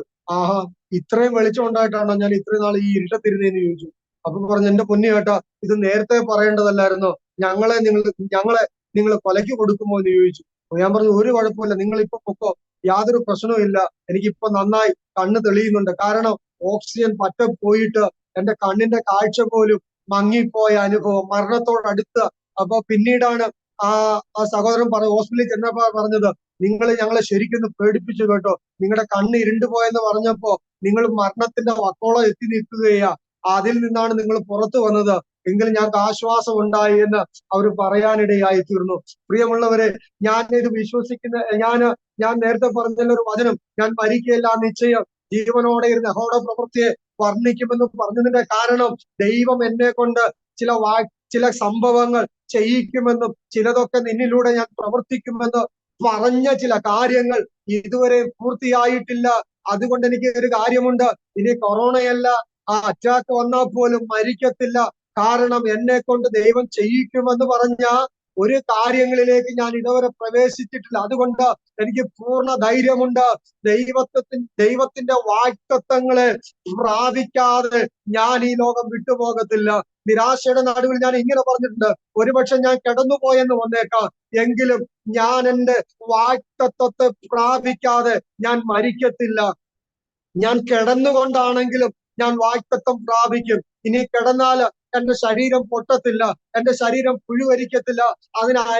അത് പുഴുവരിക്കാൻ ദൈവം അനുവദിക്കത്തില്ല. കാരണം എന്റെ വാഗ്ദത്തങ്ങളെ ഞാൻ പ്രാപിക്കാതെ ഈ ലോകം വിട്ടുപോകത്തില്ല എന്ന് ഞാൻ പലപ്പോഴും പറഞ്ഞ് പ്രാർത്ഥിക്കാറുണ്ട്. പ്രിയമുള്ളവരെ, അതുകൊണ്ട് എനിക്ക് പൂർണ്ണ ഉറപ്പുണ്ട്, ദൈവം അനുവദിക്കാതെ ഞാൻ ഈ ലോകത്ത് നിന്ന് മരിക്കത്തില്ല. അതുകൊണ്ട് മരണത്തെ ഭയപ്പെടുന്ന ആരെങ്കിലും ഉണ്ടെങ്കിൽ, നിരാശയുടെ മുമ്പിൽ മരണം ആഗ്രഹിക്കുന്ന ആരെങ്കിലും ഉണ്ടെങ്കിൽ, ഇന്ന് എന്നെ കേൾക്കുന്ന പ്രിയമുള്ളവരെ, നിങ്ങൾ വചനം പറ. നിങ്ങൾ കിടക്കയിലാണെങ്കിലും നിങ്ങൾ കുതിച്ചെഴുന്നേൽക്കുന്നത് നിങ്ങൾക്ക് അനുഭവിക്കാനായിട്ടിടയായി തീരും. ദൈവപ്രവർത്തി നിങ്ങൾക്ക് കാണാനായിട്ടിടയാകും. എന്റെ അനുഭവമായി പറഞ്ഞുകൊണ്ടിരിക്കുന്നത്, ചില നാളുകൾക്ക് മുമ്പ് ഒരു വൈദ്യരെടുത്ത് ചെന്ന, മിക്കവാറും ആ വൈദ്യരെടുത്താ ചെല്ലുന്നത്. അദ്ദേഹത്തിന്റെ അടുത്ത് എന്നാൽ വളരെ ചെറിയ പൈസക്ക് കൈയായാലും കാലായാലും കെട്ടി മരുന്നും മേടിച്ച് നമുക്ക് പോരാം. 10, 700, 800, 1000 കൊടുക്കേണ്ട അടുത്ത് 10 100 കൊടുത്തോ അല്ലെ 200 കൊടുത്തു കഴിഞ്ഞാൽ അവിടുന്ന് കാര്യങ്ങൾ സാധിച്ചു പോരാൻ കഴിയും. അങ്ങനെ ഒരിക്കൽ ചെന്നപ്പോ ഇദ്ദേഹം ചോദിച്ചു, ഇത്രയും നീര് വരാനുള്ള കാരണം എന്താ? അങ്ങനെ ഞാൻ ഈ ചരിത്രങ്ങളെല്ലാം പറഞ്ഞു. 7 ദിവസത്തെ ആയുസ് പറഞ്ഞതും അത് 14 ദിവസം നീണ്ടതും ആ 14 ദിവസത്തിനിടയ്ക്ക് 3 പ്രാവശ്യം മരണത്തിന് ഏൽപ്പിച്ചൊക്കെ കാര്യം പറഞ്ഞപ്പോ ഈ വൈദ്യുതി പിന്നെ എന്നെ തൊടുന്നില്ല, എന്നെ ട്രീറ്റ്മെന്റ് ചെയ്യുന്നില്ല, വെച്ച് കെട്ടുന്നില്ല, ഒന്നും ചെയ്യുന്നില്ല. അപ്പൊ ഞാൻ ചോദിച്ചു, വൈദ്യുതി എനിക്ക് കൈയുടെ വേദന സഹിക്കാൻ വയ്യ, നിങ്ങൾ അത് മരുന്ന് വെച്ച് കെട്ടിത്താ. അന്നേരം അദ്ദേഹം പറയാണ്, നിങ്ങളെ ചികിത്സിക്കാൻ എനിക്ക് പ്രമാണമില്ല. ഞാൻ ചോദിച്ചു, എന്താ കാര്യം? കാരണം നിങ്ങൾ 3 പ്രാവശ്യം മരണത്തിന് ഏൽപ്പിച്ച ആളാ, നിങ്ങൾ മരിച്ചില്ല എന്ന് പറഞ്ഞാൽ നിങ്ങൾ പുനഃസൃഷ്ടിയിലുള്ള ആളാണ്. നിങ്ങൾ പുനഃസൃഷ്ടിയിലുള്ള ആളാണ്. മാത്രമല്ല, നിങ്ങളുടെ സ്ഥാനം ദേവഗണത്തിലാണ്. ദേവന് തുല്യമാണ് നിങ്ങൾ. ഒരു ലോക മനുഷ്യൻ വിളിച്ചു പറയാണ്, നിങ്ങൾ ദേവഗണത്തിലാണ്. ശരിയല്ലേ? കർത്താവായ യേശു ക്രിസ്തുവിനെ സ്വന്തം രക്ഷിതാവായി സ്വീകരിച്ച എല്ലാവരും ആ ഗണത്തിൽപ്പെട്ടവരാ. കാരണം നമ്മുടെ ഉള്ളിൽ ആര് വസിക്കുന്നു? കർത്താവായ യേശു ക്രിസ്തു വസിക്കുന്നു. സകലത്തെയും ഉണ്ടാക്കിയവൻ, സകലത്തെ നിർമ്മിച്ചവൻ, സകലത്തിന് കാരണഭൂതനായവൻ എന്റെ ഉള്ളത്തിൽ വസിക്കുമ്പോൾ, എന്തുകൊണ്ടാണ് യേശു എന്ന നാമം നാം ഉച്ചരിക്കുമ്പോൾ പിശാചുക്കൾ അലറി ഓടുന്നതിൽ ചോദിച്ചാൽ, എന്നിൽ യേശു വസിക്കുന്നു. അവരുടെ അല്ലെങ്കിൽ ആ ഹൈന്ദവ സഹോദരങ്ങളുടെ ഭാഷയിൽ പറഞ്ഞാൽ, എന്നിൽ ആരുണ്ട്? ദേവനിരിക്കുന്നു. ഏത് ദേവൻ? സർവാധി സർവശക്തനായ കർത്താവായ യേശു ക്രിസ്തു എന്നിൽ വാസം ചെയ്യുന്നു. അതുകൊണ്ട് ആ ശക്തിയിൽ ട്രീറ്റ്മെന്റ് ചെയ്യുന്നവർക്ക് നമ്മെ തൊടാൻ കഴിയത്തില്ല. അതുകൊണ്ട് വിളിച്ചു പറയട്ടെ, നമ്മുടെ കർത്താവിനെ പോലെ വേറൊരു ദൈവമില്ല. നമ്മുടെ കർത്താവിനെ പോലെ മറ്റൊരു ദൈവമില്ല. അതുകൊണ്ട് നാം യേശു ക്രിസ്തുവിൽ വിശ്വസിക്കുന്നെങ്കിൽ അടിയുറച്ച് വിശ്വസിക്കുവാൻ, പൂർണ്ണതയിൽ വിശ്വസിക്കുവാൻ, കർത്താവിന്റെ മഹത്വം കണ്ട് വിശ്വസിക്കാൻ നാം തയ്യാറായാൽ, നാം പറയുന്നത് ദൈവം നമുക്ക് വേണ്ടി ചെയ്തു തരാനായിട്ടിടയായിരിക്കും. നിങ്ങൾ നന്നായി കർത്താവിനെ വിശ്വസിക്കുന്ന ഒരാളാണെങ്കിൽ ഈ ലോകത്തിന്റെ ശക്തി നിങ്ങളുടെ മുൻപിൽ മുട്ടുമടക്കും. എന്റെ ജീവിതത്തിൽ ഒത്തിരി അനുഭവങ്ങൾ എനിക്ക് അനുഭവിച്ചറിയാനായിട്ട് കഴിഞ്ഞിട്ടുണ്ട്. ഒരിക്കലും പിശാച് ഇളകി നിൽക്കുമ്പോ ഞാന് ഇങ്ങനെ ചോദിച്ചു, നിനക്ക് യേശുവിനെ അറിയാമോ? യേശുവിനെ അറിയാമോ എന്ന് ചോദിച്ചത് ഞാൻ എനിക്ക് പെട്ടുപോകാനിടയായി. അപ്പൊ ഈ ഭൂതം പറയാ, നിന്നെക്കാട്ടി നന്നായി എനിക്ക് യേശുവിനെ അറിയാം. നമ്മുടെയൊക്കെ ചിന്ത എന്താ? നമ്മുടെയൊക്കെ കനം എന്താ? ഞാൻ ഇത്ര വർഷമായി യേശുവിനെ പിൻപറ്റുന്നു, പക്ഷെ യേശു അകത്തുണ്ടോ എന്ന് ഒരു ഭൂതം ഇളകുമ്പോ അറിയാം. ഒരു ഭൂതം ഇളകുമ്പോ അറിയാം. ഞങ്ങൾ ബൈബിൾ കോളേജിൽ പഠിക്കുമ്പോ ഒരു സഹോദരനോട് ഒരു ഭൂതത്തിന് വേണ്ടി പ്രാർത്ഥിക്കാൻ പറഞ്ഞപ്പോ ആ ഭൂതം പറയാ, ഇവൻ എന്റെ മേൽ കൈവെക്കരുത്. എന്താ കാര്യം? ഇവൻ എന്റെ ദാസന. ഞാൻ പറഞ്ഞു, അവന് യേശുവിന്റെ ദാസന? ഇല്ല, ഇവൻ എന്റെ ദാസന. എന്താ കാര്യം? നിന്റെ അവകാശവാദം എന്താ? ഇവനിൽ ഞാൻ എന്ന ഭാവമുണ്ട്. ഇവന് വേറെ ഒരു കുഴപ്പവും ഇല്ല, ഇവനിൽ ഞാൻ എന്ന ഭാവമുണ്ട്. സത്യമാ, ആ സഹോദരന് അങ്ങനെ ഒരു ഭാവമുണ്ട്. നോക്കുക, ആ ഭാവം ഉണ്ടായ വ്യക്തിയെ പിശാച് പറയുന്നു അവൻ എന്റെ ദാസനാണെന്ന്. അന്നേരം ഞാൻ ചോദിച്ചത്, നിനക്ക് യേശുവിനെ അറിയാമോന്ന്? അന്നേരം പിശാച് എന്നോട് പറയുന്നത്, നിന്നെ കാട്ടി നന്നായി എനിക്ക് യേശുവിനെ അറിയാം. ഞങ്ങൾ യേശു എന്ന് പറയുമ്പോൾ വിറയ്ക്കിച്ചുകൊണ്ടാ പറയുന്നത്. ഞങ്ങൾ യേശുവിന്റെ നാമം കേൾക്കുമ്പോൾ ഞങ്ങൾ വിറയ്ക്കുന്നുണ്ട്. പ്രിയമുള്ളവരെ, നമ്മൾ ലാഘവത്തോടെയല്ലേ യേശു യേശു എന്ന പദം ഉപയോഗിക്കുന്നത്. നിസാരവൽക്കരിച്ചുകൊണ്ടല്ലേ നാം യേശു യേശു എന്ന പദം ഉപയോഗിക്കുന്നത്. അപ്പോ ഞാൻ സാധാരണ വിശ്വാസികളോട് ചോദിക്കുന്നത്, യേശു നിങ്ങൾക്കാരാ? ഇന്ന് ആരോപ പ്രേക്ഷകരോട് ഞാൻ ചോദിക്കുക, യേശു നിങ്ങൾക്കാരാ എന്ന് ചോദിച്ചാൽ നിങ്ങൾ എന്തായിരിക്കും മറുപടി പറയുക? എന്റെ സൗഖ്യദായകൻ, എന്നെ വിടുവിച്ചവൻ, എന്റെ രക്ഷിതാവ്, എന്റെ വീണ്ടെടുപ്പുകാരൻ, ഇതൊക്കെ ആയിരിക്കും പറയുക. പക്ഷെ ഇളകി നിൽക്കുന്ന പിശാചിനോടൊന്ന് ചോദിച്ചു നോക്കിക്കേ, ആ പിശാച് യേശു ആരാണെന്ന് പറയുന്ന ഒരു മറുപടി ഉണ്ട്. ആ മറുപടി മുമ്പിൽ ഞാനും കോരിത്തരിച്ചു പോകാനിടയായി. ഞാൻ ഇന്നവരെ അങ്ങനെ പറഞ്ഞിട്ടില്ല. അതിനുശേഷം ഞാൻ പറയുന്നുണ്ട്, യേശു ആരാണെന്ന് ചോദിച്ചാൽ പിശാച് പറയുന്ന ഒരു കാര്യമുണ്ട്, അത്യുന്നതനായ ദൈവത്തിന്റെ മഹോന്നതനായ പുത്രനാണ് ഈ യേശു ക്രിസ്തു. നമുക്ക് എത്ര പേർക്ക് ആ വെളിപ്പാടുണ്ട്? നാം എത്ര പേര് യേശു ക്രിസ്തു ആരാണെന്ന് ചോദിച്ചാൽ എങ്ങനെയാ പറയുന്നത്? യേശു ക്രിസ്തു ആരാണെന്ന് ചോദിച്ചാൽ ഈ ലോകത്തിന്റെ ശക്തികൾ പറയുന്നത് യേശു ക്രിസ്തുവിന്റെ മുഴുവൻ മഹത്വം കൊടുത്ത അത്യുന്നതനായ ദൈവത്തിന്റെ മഹോന്നതനായ പുത്രനാണ് യേശു ക്രിസ്തു. എന്ന് പറഞ്ഞാൽ സർവ ആരാധനയ്ക്കും യോഗ്യനായവൻ ഒരേ ഒരു ആത്മീയുണ്ടോ, അത് യേശു ക്രിസ്തു മാത്രമാ. ആ യേശുവിനെയാണ് ആ യേശുവാണ് നമ്മുടെ ഉള്ളത്തിൽ വസിക്കുന്നത്. ആ യേശുവിനെയാണ് നാം ആരാധിക്കുന്നത്. അങ്ങനെയെങ്കിൽ ആ യേശുവിനെ ആരാധിക്കുന്നത് പൂർണ്ണ മഹത്വത്തോടെ ആരാധിക്കണം. പൂർണ്ണ മഹത്വത്തോടെ നാം ദൈവത്തെ സ്തുതിക്കണം. അവിടെയാണ് ദൈവം ആരാധന കൈക്കൊള്ളുന്നത്. അവിടെയാണ് ദൈവത്തിന് പ്രസാദമായ യാഗം അർപ്പിക്കുന്നത്. അതാണ് ദൈവത്തിന്റെ ആരാധനയുടെ മഹത്വം എന്ന് പറയുന്നത്. ഞാൻ നിങ്ങളെ അതിലേക്ക് ആഹ്വാനം ചെയ്യുകയാ. ഈ നാളുകളിൽ നമ്മുടെ ആരാധന രീതിയിലൊക്കെ മാറ്റമുണ്ടാകട്ടെ. ദൈവത്തിന്റെ മഹത്വത്തെ കണ്ടുകൊണ്ട് നിങ്ങൾ ആരാധിക്കാൻ തയ്യാറാകുക. നിങ്ങളുടെ സകല പ്രശ്നങ്ങൾക്കും പരിഹാരം വരുവാനിടയായി തീരും. ഈ നാളുകളിൽ ഞങ്ങൾ ആ വിശ്വാസത്തോടു കൂടിയാണ് മുൻപോട്ട് പോകുന്നത്. ഹല്ലേലൂയ. കർത്താവ് പഠിപ്പിക്കും, കർത്താവ് നടത്തുമെന്നുള്ള ഉത്തമമായ ബോധ്യം വന്നപ്പോൾ ഹല്ലേലൂയ, ആ ബോധ്യത്തോടാണ് ഇപ്പോൾ മുൻപോട്ട് പോകുന്നത്. ഇപ്പൊ എത്ര ഞെരുക്കം വന്നാൽ ഒരു ഭയവുമില്ല, എത്ര ഇടുക്കം വന്നാൽ ഒരു ടെൻഷനുമില്ല.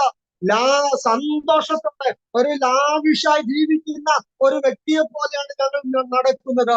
ദൈവത്തിന്റെ മഹത്വത്തെ ഓരോ ദിവസവും ഞങ്ങൾ അനുഭവിച്ചു കൊണ്ടിരിക്കുകയാണ്. ബാലുശ്ശേരിയിലേക്ക് ഞങ്ങൾക്ക് യാത്ര ചെയ്യണമെന്ന് ഒരു ദിവസം ഏകദേശം 1000-ഓളം ഇവിടെ ആവശ്യമാണ്.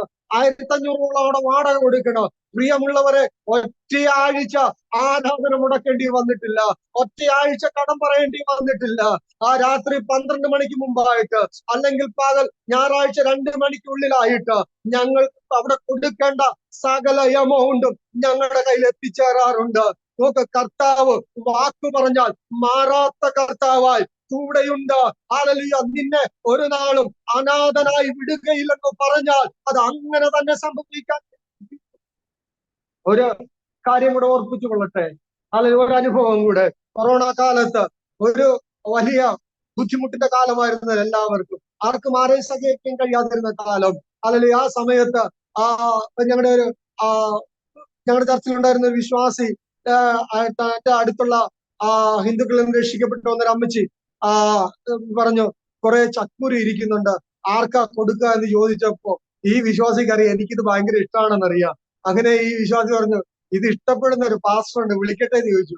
വിളിച്ചോളാൻ പറഞ്ഞു. ഞാൻ ചെല്ലുമ്പോ 75 കിലോ ചക്കക്കുരു ഉണങ്ങി വാരി കെട്ടിവെച്ചിരിക്കുകയാ. ഈ ചക്കക്കുരു കൊണ്ടുവന്ന് ആ ഒരു വർഷം മുഴുവനും ഞങ്ങൾ ഈ ചക്കക്കുരു കൊണ്ട് ജീവിക്കാനിടയായി. ചക്കക്കുരു പായസം, ചക്കക്കുരു വട, ചക്കക്കുരു ആ ചക്കക്കുരുവിന്റെ കട്ട്ലേറ്റ്, ചക്കക്കുരുവിന്റെ തോരൻ, ചക്കക്കുരുവിന്റെ ചിക്കൻ കറി, ചക്കക്കുരുവിന്റെ ബീഫ് കറി, അങ്ങനെ നിരവധി കറികൾ ഉണ്ടാക്കി ഇങ്ങനെ പോകുകയാ.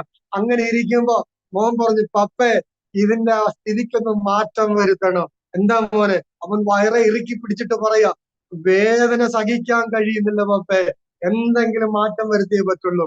ഞാൻ പറഞ്ഞു, മോൻ ഒരു കാര്യം ചെയ്യുക, മോൻ പ്രാർത്ഥിക്കുക. സുനി പറഞ്ഞു, മോന് പ്രാർത്ഥിക്കുക, ദൈവം നമുക്ക് വേണ്ടി അത്ഭുതം ചെയ്യും. പ്രിയമുള്ളവരെ, പിറ്റേന്ന് രാവിലെ ഒരു ദൈവാസം വിളിക്കുക, പാസ്റ്ററെ വീട്ടിലുണ്ടോ? ഉണ്ട്. എന്താ പാസ്റ്ററെ? ഞങ്ങൾ അങ്ങോട്ട് വരികയാണ്. ഞാൻ ചോദിച്ചു, എത്ര പേരുണ്ട്? ഞങ്ങളൊരു 4-5 പേരുണ്ട്. പക്ഷെ ഞങ്ങൾ വീട്ടിൽ വരത്തില്ല, പാസ്റ്റർ റോഡ് വരെ ഒന്ന് വരണം. ഹല്ലേലൂയ. പ്രിയമുള്ളവരെ, മോൻ എന്താണോ ആവശ്യപ്പെട്ടത് അത് ഒരു കിറ്റ് നിറയെ ഞങ്ങൾ കൊണ്ടുതരാനായിട്ട് ഇടയായി. ഞങ്ങളുടെ അവിടുന്നൊക്കെ ഞങ്ങൾക്ക് ദൈവിക സംരക്ഷണമാണ് കാണാനായിട്ട് കഴിഞ്ഞത്. ദൈവത്തിന്റെ കരുതൽ, എന്താണോ നാം ആഗ്രഹിക്കുന്നത് അത് നമ്മുടെ പക്കൽ കൊണ്ട് തരുന്ന ഒരു കർത്താവിനെയാണ് കാണാനായിട്ട് ഇടയാകുന്നത്. നമ്മളൊരു കാലത്ത് ഇങ്ങനെ പറയാം, ഏലിയാവിന്റെ കാക്ക വരണമെന്ന് പറയുമായിരുന്നു. ഇപ്പോ ഞാൻ അങ്ങനെയല്ല പറയുന്നത്, ഇപ്പോ ഗൂഗിൾ കാക്ക വരണം. ഇന്ന് ഇന്ന് ഏലിയാവിന്റെ കാക്ക മാറിയിട്ട് ഇന്ന് ഗൂഗിൾ കാക്ക വരണമെന്ന് പറയുന്ന കാലമാണ്.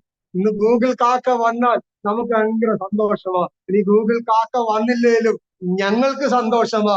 കാരണം ശ്രേഷ്ഠമായി നടത്തുന്ന ഒരു കർത്താവ് ഉണ്ടെന്ന് ഞങ്ങളുടെ ജീവിതത്തിൽ അനുഭവിച്ചറിയാനായിട്ട് തുടങ്ങി.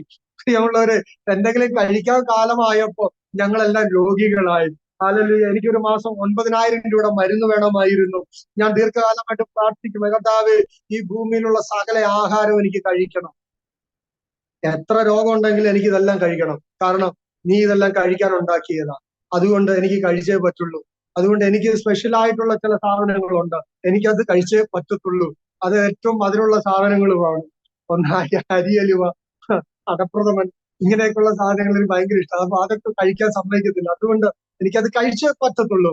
അതുകൊണ്ട് എനിക്ക് സഹായിക്കണമെന്ന് പറഞ്ഞ് പ്രാർത്ഥിക്കാൻ ഇടയായി. അങ്ങനെ ഞങ്ങളുടെ അടുത്ത് ഒരു നാച്ചുറോപ്പതി ഹോസ്പിറ്റൽ വന്നു. അവിടെ എറണാകുളത്ത് പെരുമ്പാവൂരുള്ള IPC, അവിടുത്തെ പെരുമ്പാവൂർ സെന്ററിൽ ഒരു വിശ്വാസി ഇവിടെ ഡോക്ടറായിട്ടുണ്ട്. അവരിപ്പോ ഞങ്ങളുടെ ആരാധനയ്ക്ക് വരുന്നുണ്ട്. കഴിഞ്ഞ ഒരു വർഷമായി അവരുടെ ട്രീറ്റ്മെന്റിലാണ്, നാച്ചുറോപ്പതി ട്രീറ്റ്മെന്റിലാണ്. അതുകൊണ്ട് ഇപ്പോ ഷുഗറിന്റെ മരുന്നില്ല, കൊളസ്ട്രോളിന്റെ മരുന്നില്ല, BP-യുടെ മരുന്നില്ല, അറ്റാക്കിന്റെ മരുന്നില്ല, ബ്ലഡ് ക്ലോട്ടാകാതിരിക്കുള്ള മരുന്നില്ല, എല്ലാ മരുന്നും നിർത്തി ഇപ്പോ സകല ആഹാരവും കഴിക്കുന്നുണ്ട്. സകല ആഹാരവും കഴിക്കുമ്പോൾ 2 ദിവസത്തേക്ക് ഡയറ്റിലേക്ക് പോകുന്നുണ്ട്. ഡയറ്റിലൂടെ ഇപ്പോ രോഗത്തെ നിയന്ത്രിച്ച് നന്നായി മുൻപോട്ട് പോകുന്നു. അതുകൊണ്ട് ഇപ്പോ ശരീരത്തിന് ഭയങ്കര സുഖമുണ്ട്, ശരീരത്തിന് ഭയങ്കര സന്തോഷമുണ്ട്. ഇപ്പൊ നല്ല നിലയിൽ ആരോഗ്യത്തോടെ ഇപ്പൊ ബസ്സിൽ കയറി യാത്ര ചെയ്യാൻ തുടങ്ങി, ഓട്ടോയിൽ യാത്ര ചെയ്യാൻ തുടങ്ങി, ഇപ്പൊ കിലോമീറ്ററുകൾ നടക്കാൻ കഴിയുന്നുണ്ട്. എല്ലാ വിധത്തിലും ദൈവം ഞങ്ങളുടെ ആഗ്രഹങ്ങളെ സാധിപ്പിച്ചു തന്നുകൊണ്ടിരിക്കുന്നു.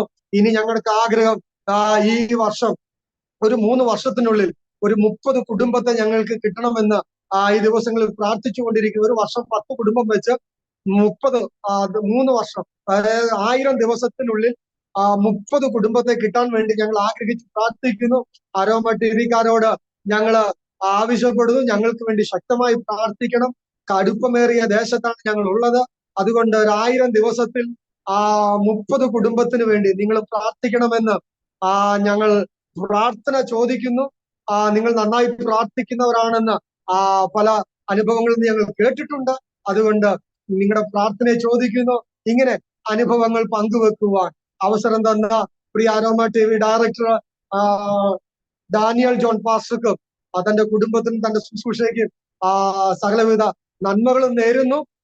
മാത്രമല്ല, എന്നെ കേട്ടുകൊണ്ടിരുന്ന സകല അരോമ TV പ്രേക്ഷകർക്കും ഞങ്ങളുടെ നന്ദി അറിയിക്കുന്നു. കർത്താവ് നിങ്ങളേവരെയും അനുഗ്രഹിക്കട്ടെ. ഞങ്ങളുടെ ദേശത്തിന് വലിയൊരു വളർച്ച ദൈവം നൽകട്ടെ. പ്രാർത്ഥന ചോദിക്കുന്നു. കർത്താവ് നാം ഏവരെയും സഹായിക്കട്ടെ എന്ന് പറഞ്ഞുകൊണ്ട് ഞാൻ എന്റെ വാക്കുകൾക്ക് വിരാമം കുറിക്കും. കർത്താവ് നമ്മെ അനുഗ്രഹിക്കട്ടെ. God bless you all. Amen, amen. Thank you കർത്തദാസൻ പാസ്റ്റർ ഐസക് എബ്രഹാം. വലിയ ഒരു ദീർഘശ്വാസം വിടത്തക്ക രീതിയിൽ ഉള്ള ആ ഒരു ഓർമ്മകൾ, ആ ചിന്തകൾ, കർത്താവ് നടത്തിയ അത്ഭുതകരമായ വഴികൾ, കടന്നുപോയ ആ പാതകളൊക്കെ തിരിഞ്ഞു നോക്കുമ്പോൾ ഭയങ്കര അനുഭവങ്ങളാണ് ജീവിതത്തിലുള്ളത്. സ്തോത്രം. പത്രോസിനോട് കർത്താവ് പറഞ്ഞതുപോലെ നീ മരിക്കുകയില്ല, നീ ജീവിച്ചിരുന്ന് ദൈവത്തിന്റെ മഹത്വം കാണും എന്ന് പറഞ്ഞതുപോലെ കർത്താവിന്റെ ദാസനും കഴിഞ്ഞ വർഷങ്ങളിൽ വൈദ്യശാസ്ത്രം വിധി എഴുതി ഇനി ജീവിച്ചിരിക്കുകയില്ല, രോഗങ്ങൾ, കാൻസർ തുടങ്ങിയ സങ്കീർണമായ രോഗങ്ങൾ, മരണകരമായ അപകടങ്ങൾ, വലിയ വിപത്തുകൾ ചെറുപ്പകാലം മുതൽ തന്നെ പിന്തുടർന്ന് പിടിച്ചു ആ ഒരു സാഹചര്യത്തിൽ നിന്ന് ദൈവത്തിന്റെ ആ പദ്ധതിയുടെ പൂർണ്ണതയിലേക്ക് എത്തുവാൻ വേണ്ടിയിട്ട് കടന്നുപോയ ആ അനുഭവങ്ങൾ, ഒത്തിരി ഒത്തിരി ഒത്തിരി അനുഭവങ്ങൾ കേൾക്കാൻ തക്കവണ്ണം ഇടയായി തീർന്നു. അപ്പോഴൊക്കെ ഉറച്ച ഒരു വിശ്വാസമുണ്ട്. അപ്പോഴൊക്കെ ഹൃദയത്തിൽ ദൈവത്തിന്റെ പരിശുദ്ധാത്മാവ് സംസാരിച്ചു കൊണ്ടിരുന്ന ആ നല്ല അനുഭവങ്ങൾ. സ്തോത്രം. ഞാനത് ഇങ്ങനെ ശ്രദ്ധയോടെ കേൾക്കുകയായിരുന്നു. ഓരോ വ്യക്തിയുടെയും ജീവിതത്തിൽ ദൈവത്തിന് ഓരോ പദ്ധതിയാണ് ഓരോ വ്യക്തിയെ കൊണ്ട് ദൈവം ചെയ്തെടുക്കുന്നത്. ഓരോ വൃക്ഷത്തിനും വ്യത്യസ്തമായ രുചിയുള്ള ഫലങ്ങൾ പുറപ്പെടുവിക്കുവാൻ കഴിയുന്നത് പോലെ ഓരോ മനുഷ്യർക്കും ദൈവം വ്യത്യസ്തമായ സ്വഭാവവും ജീവിത അനുഭവങ്ങളും അവരുടെ ജീവിതത്തിൽ ദൈവം കൊടുത്തിട്ട് ദൈവം അവരെ രൂപപ്പെടുത്തിയെടുക്കുകയാണ്. സ്തോത്രം. ചില വൃക്ഷങ്ങളൊക്കെ വെട്ടിവിട്ടെങ്കിലേ ഫലം കായ്ക്കത്തുള്ളൂ, ചിലതിനൊന്നും വെട്ടാൻ പാടില്ല. അപ്പോൾ ആ നിലകളിൽ ചില വൃക്ഷങ്ങളെയൊക്കെ ഒരുക്കിയെടുത്ത് അധികം ഫലം പുറപ്പെടുവിക്കുവാൻ ഇടയായിത്തീരുന്നത് പോലെ കർത്താവിൻ്റെ ദാസൻ ജീവിതത്തിലെ ഒരുപാട് കഷ്ടങ്ങളിലൂടെ പ്രയാസങ്ങളിലൂടെയും ഒടിച്ചു നുറക്കപ്പെട്ടതായ തകർക്കപ്പെട്ടതായ അനുഭവങ്ങളിലൂടെ ഒക്കെ കടന്നുപോയപ്പോഴും ഇന്നും ജീവിച്ചിരുന്ന ആ ദൈവത്തിൻ്റെ നല്ല സാക്ഷിയായി നിലകൊള്ളുവാൻ ദൈവം ഉപയോഗിച്ചുകൊണ്ടിരിക്കുന്ന ഓർത്ത ദൈവത്തിന് സ്തോത്രം ചെയ്യുന്നു. ഹൃദയത്തിലെ ആ നല്ല ആഗ്രഹങ്ങളെ ദൈവം സഫലീകരിക്കട്ടെ. ഇനി ഏറെ മുന്നോട്ട് യാത്ര ചെയ്യുവാൻ കർത്താവ് സഹായിക്കട്ടെ എന്ന് ഞങ്ങളും ആശംസിക്കുന്നു, പ്രാർത്ഥിക്കുന്നു. ഒടുവിൽ പറഞ്ഞതുപോലെ അടുത്ത 3 വർഷത്തിനുള്ളിൽ അനേക പ്രിയപ്പെട്ടവരെ കർത്താവിങ്കിലേക്ക് നേടുവാൻ, പുതിയ പുതിയ പ്രവർത്തനങ്ങൾ ആരംഭിക്കുവാൻ, ദൈവത്തിന് വേണ്ടി വലിയവ ചെയ്യുവാൻ കർത്താവിൻ്റെ ദാസനെയും കുടുംബത്തെയും ദൈവം സഹായിക്കട്ടെ എന്ന് ഞങ്ങളും ആശംസിക്കുന്നു, പ്രാർത്ഥിക്കുന്ന അരോമ ടിവിയിലെ പ്രേക്ഷകരെ ഇത്രത്തോളം സമയം വളരെ ശ്രദ്ധയോടെ നിങ്ങൾ ഈ സാക്ഷ്യം കേൾക്കുവാനിടയായി തീർന്നു ഞങ്ങൾ മനസ്സിലാക്കുന്നു. തീർച്ചയായിട്ടും നിങ്ങൾക്ക് ഇതൊരു വലിയൊരു ചലഞ്ചിങ് ടെസ്റ്റിമണി ആയി തീർന്നു എന്ന് ഞാൻ പൂർണ്ണമായി വിശ്വസിക്കുക. കർത്താവ് നിങ്ങളെ അനുഗ്രഹിക്കട്ടെ. നിങ്ങളുടെ സുഹൃത്തുക്കൾക്ക് കൂടി ഈ ടെസ്റ്റിമണി ഷെയർ ചെയ്ത് കൊടുക്കുക, അവരും കേൾക്കട്ടെ. അനുഗ്രഹിക്കപ്പെട്ട ദൈവനാമയപ്പെടുവാൻ്റെ കൂടിയായി തീരുമല്ലോ. കേരളത്തിൽ അങ്ങോളം ഇങ്ങോളം വിവിധ ഇടങ്ങളിൽ സഞ്ചരിച്ച് കർത്താവിന് വേണ്ടി പ്രയോജനപ്പെട്ടുകൊണ്ടിരിക്കുന്ന ഈ അഭിഷിക്തനെയും കുടുംബത്തെയും നിങ്ങൾ ഓർക്കുകയും പ്രാർത്ഥിക്കുകയും ചെയ്യുക. ആമേനെ. കർത്താവിൻ്റെ വേലയിൽ ആ പ്രിയപ്പെട്ടവർ പിന്നെയും പ്രയോജനപ്പെടുവാൻ, അധികം പ്രയോജനപ്പെടുവാൻ ദൈവം അവരെ സഹായിക്കേണ്ടതിന് വേണ്ടി നിങ്ങൾ അവർക്ക് വേണ്ടി പ്രാർത്ഥിക്കുക. കർത്താവ് നമ്മെ സഹായിക്കട്ടെ. ആമേൻ. ഞങ്ങൾ നിങ്ങൾക്ക് വേണ്ടി പ്രാർത്ഥിക്കാം. നിങ്ങളായിരിക്കുന്നിടത്ത് ഒരു നിമിഷം കണ്ണുകളെ അടയ്ക്കോ. നമുക്ക് നമ്മുടെ ഹൃദയങ്ങളെ ആഗ്രഹമാക്കി ആമേൻ ദൈവസ്ഥലം നമുക്ക് സ്തോത്രം ചെയ്ത് പ്രാർത്ഥിക്കുമ്പോൾ നിങ്ങളുടെ പ്രശ്നങ്ങൾക്ക് വേണ്ടി, നിങ്ങളുടെ ആവശ്യങ്ങൾക്ക് വേണ്ടി പ്രവർത്തിപ്പാൻ കഴിവുള്ള ഒരു ദൈവം നിങ്ങൾക്കുണ്ട് എന്നുള്ളതായ ഉത്തമമായ വിശ്വാസത്തോടുകൂടി ആമേൻ ദൈവത്തിന് സ്തോത്രം ചെയ്ത് പ്രാർത്ഥിക്കുമ്പോൾ കർത്താവിൻ്റെ ദാസൻ പാസ്റ്റർ ഐസക് എബ്രഹാം അരോമ ടിവിയിലെ പ്രേക്ഷകർക്ക് വേണ്ടിയിട്ട് ആമേൻ ഒരു നിമിഷം പ്രാർത്ഥനയിൽ സഹായിക്കാം. ഞങ്ങളുടെ സ്വർഗീയ പിതാവേ, ഈ പകൽ ഞങ്ങൾ തിരുസന്നിധിയോട് അടുത്തു വരുന്നു. ഇന്ന് പകൽ അരോമ ടിവിയിലൂടെ പ്രാർത്ഥിക്കുന്നു. ദൈവത്തിന്റെ വലിയ പ്രവൃത്തിയെ കാണുവാൻ സ്വർഗത്തിലെ ദൈവം അവിടുന്ന് സഹായിക്കുകയും ബലപ്പെടുത്തുകയും ചെയ്യേണ്ടതിനായി ഞങ്ങൾ ഒരുമിച്ച് പ്രാർത്ഥിക്കുന്ന കർത്താവേ, ഹല്ലേലൂയ. നിരാശയോടെ, വേദനയോടെ, ഭാരത്തോടെ, പ്രതീക്ഷകൾ നഷ്ടപ്പെട്ട് ഇനി എങ്ങനെ മുൻപോട്ട് പോകും, ഇനി എന്തായിത്തീരുമെന്ന ഭാരത്തോടെ ഇരിക്കുന്ന ചില വ്യക്തി ജീവിതങ്ങളോട് ഇന്ന് പകൽ ദൈവത്തിന്റെ ആത്മാവ് സംസാരിക്കേണ്ടതിനായി ഞങ്ങൾ പ്രാർത്ഥിക്കുന്നു.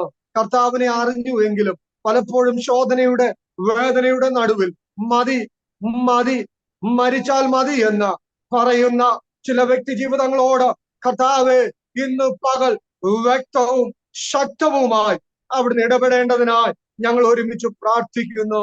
നിരാശയുടെ നടുവിലായിരിക്കുന്നവരുടെ നിരാശകൾ നീങ്ങിപ്പോകട്ടെ. പ്രതീക്ഷ അസ്തമിച്ച സ്ഥാനത്ത് നിന്ന് കർത്താവെ ദ്രവിച്ചു പോയ കുറ്റിയിലേക്ക് വെള്ളത്തിന്റെ ഗന്ധം തട്ടുമ്പോൾ ഹല്ലേലൂയ അത് നാമ്പ് വിടർത്തി പുറത്തു വരുന്നത് പോലെ, ഹല്ലേലൂയ പുതിയ പ്രതീക്ഷകൾ ഉത്ഭവിച്ചു വരുന്നത് പോലെ നിരാശപ്പെട്ടിരിക്കുന്ന ചിലരുടെ ജീവിതത്തിൽ ഹല്ലേലൂയ ചില പുത്തൻ ഉണർവിന്റെ അനുഭവത്തിലേക്ക് അവിടുന്ന് കരം പിടിക്കുന്ന എല്ലാ വിധങ്ങൾക്കായി നന്ദി കരേറ്റുന്നു. ടിവിക്കായി ഞങ്ങൾ പ്രാർത്ഥിക്കുന്നു. ദൈവത്തിന്റെ വലിയ പ്രവൃത്തി ഈ നാളുകളിൽ കർത്താവേ തന്റെ ജനത്തിലൂടെ ഹല്ലേലൂയ അനേകർ ആശ്വാസം അനുഭവിക്കുവാൻ, അനേകർ വിടുതൽ അനുഭവിക്കുവാൻ കർത്താവ് അവിടുന്ന് കൃപ ചെയ്യുമാറാകണമെന്ന് പ്രാർത്ഥിക്കുന്നു. ഈ പ്രവർത്തനത്തെ ഞങ്ങൾ പിതാവിന്റെയും പുത്രന്റെയും പരിശുദ്ധാത്മാവിന്റെ നാമത്തിൽ ഞങ്ങൾ അനുഗ്രഹിച്ചു പ്രാർത്ഥിക്കുന്നു. കർത്താവെ ഈ സൂം മീറ്റിംഗിൽ കടന്ന് ഈ മീറ്റിംഗിലൂടെ കാണുന്ന കേൾക്കുന്ന ഏവരെയും അവിടുത്തെ നാമം ചൊല്ലി അനുഗ്രഹിക്കുകയാ. അവരുടെ എല്ലാ ആവശ്യങ്ങളുടെ മേലും സ്വർഗീയ കൃപ കൂടെ ഇരുന്ന് അവിടുന്ന് വഴി നടത്തുന്ന എല്ലാ വിധങ്ങൾക്കായും സ്തോത്രം. അവിടുന്ന് നൽകി തന്ന അധികാരം വെച്ച് പിതാവിന്റെയും പുത്രന്റെയും പരിശുദ്ധാത്മാവിന്റെ നാമത്തിൽ ഈ ജനത്തെയും ഈ മിനിസ്ട്രിയെയും ദൈവാസനെയും കുടുംബത്തെയും തലമുറകളെയും അവരുടെ ആവശ്യങ്ങളെയും പിതാവിന്റെയും പുത്രന്റെയും പരിശുദ്ധാത്മാവിന്റെ നാമത്തിൽ അനുഗ്രഹിച്ചു പ്രാർത്ഥിക്കുന്നു. നിത്യ അനുഗ്രഹമായി തീരണം. എല്ലാ മഹത്വം അങ്ങേക്ക് യേശു ക്രിസ്തുവിന്റെ അൻപുള്ള നാമത്തിൽ തന്നെ. Amen, amen, amen. Thank you കർത്തൻദാസൻ പാസ്റ്റർ ഐസക് എബ്രഹാം. ഇത്രത്തോളം സമയം അരോമ ടിവിയിലെ പ്രേക്ഷകരോടൊപ്പം ദൈവം നടത്തിയ അനുഭവങ്ങളെക്കുറിച്ച് പങ്കുവയ്ക്കുവാൻ സമയം വേർതിരിച്ചതിന് കർത്താവിന്റെ ദാസനുള്ളതായ നന്ദി സ്നേഹവും അറിയിക്കുന്നു. ദൈവമായ കർത്താവ് ധാരാളം അനുഗ്രഹിക്കുമാറട്ടെ, പ്രതിഫലം തന്ന് സഹായിക്കട്ടെ. അതുപോലെ അരോമ ടിവിയിലെ ശ്രോതാക്കള് ഇത്രത്തോളം സമയം ഞങ്ങളെ ശ്രമിച്ചുകൊണ്ടിരുന്നതിന് വളരെ നന്ദി. നിങ്ങൾക്കൊരു പ്രാർത്ഥന വിഷയമുണ്ടെങ്കിൽ സ്ക്രീനിൽ കാണുന്ന നമ്പറിൽ ഞങ്ങളുമായി ബന്ധപ്പെടുക, വാട്സാപ്പിൽ മെസ്സേജ് അയയ്ക്കുക. ഞങ്ങൾ നിങ്ങൾക്ക് വേണ്ടി പ്രാർത്ഥിക്കാം. അടുത്ത അനുഗ്രഹിക്കപ്പെട്ട ഒരു സാക്ഷ്യവുമായി വീണ്ടും കാണുവരും. എല്ലാവർക്കും good bye. God bless you all. ഓർമ്മയുടെ മനോരഥത്തിൽ മായാത്ത ഓർമ്മയ്ക്കായി അരോമ മാട്രിമോണിയിൽ നിന്നും ജീവിത പങ്കാളിയെ കണ്ടെത്തൂ. നിങ്ങൾ ഒരു ക്രിസ്തീയ ജീവിത പങ്കാളിയെ അന്വേഷിക്കുകയാണോ? അതോ മക്കൾക്ക് അനുയോജ്യമായ ഒരു തക്ക തുണയ്ക്കു വേണ്ടി പ്രാർത്ഥിക്കുന്ന വ്യക്തിയാണോ? എങ്കിൽ അരോമ മാട്രിമോണി നിങ്ങൾക്ക് വേണ്ടിയാണ്. ഇന്നു തന്നെ സൗജന്യമായി രജിസ്റ്റർ ചെയ്യൂ. അരോമ മാട്രിമോണിയുടെ പ്രത്യേകതകൾ: രജിസ്ട്രേഷൻ തികച്ചും സൗജന്യം. ലോകത്തെവിടെയുമുള്ള അനുയോജ്യമായ ക്രിസ്തീയ ജീവിത പങ്കാളിയെ തിരഞ്ഞെടുക്കാം. വിവാഹം നടക്കുന്നതുവരെ സർവീസ് ലഭിക്കുന്നു. ഏറ്റവും ചെറിയ പാക്കേജുകളും തിരഞ്ഞെടുക്കാം. അരോമ മാട്രിമോണി നിങ്ങൾക്കായി ഒരുക്കുന്നു വിവാഹം പരമാനന്ദം. Email aroma matrimony2020@gmail.com.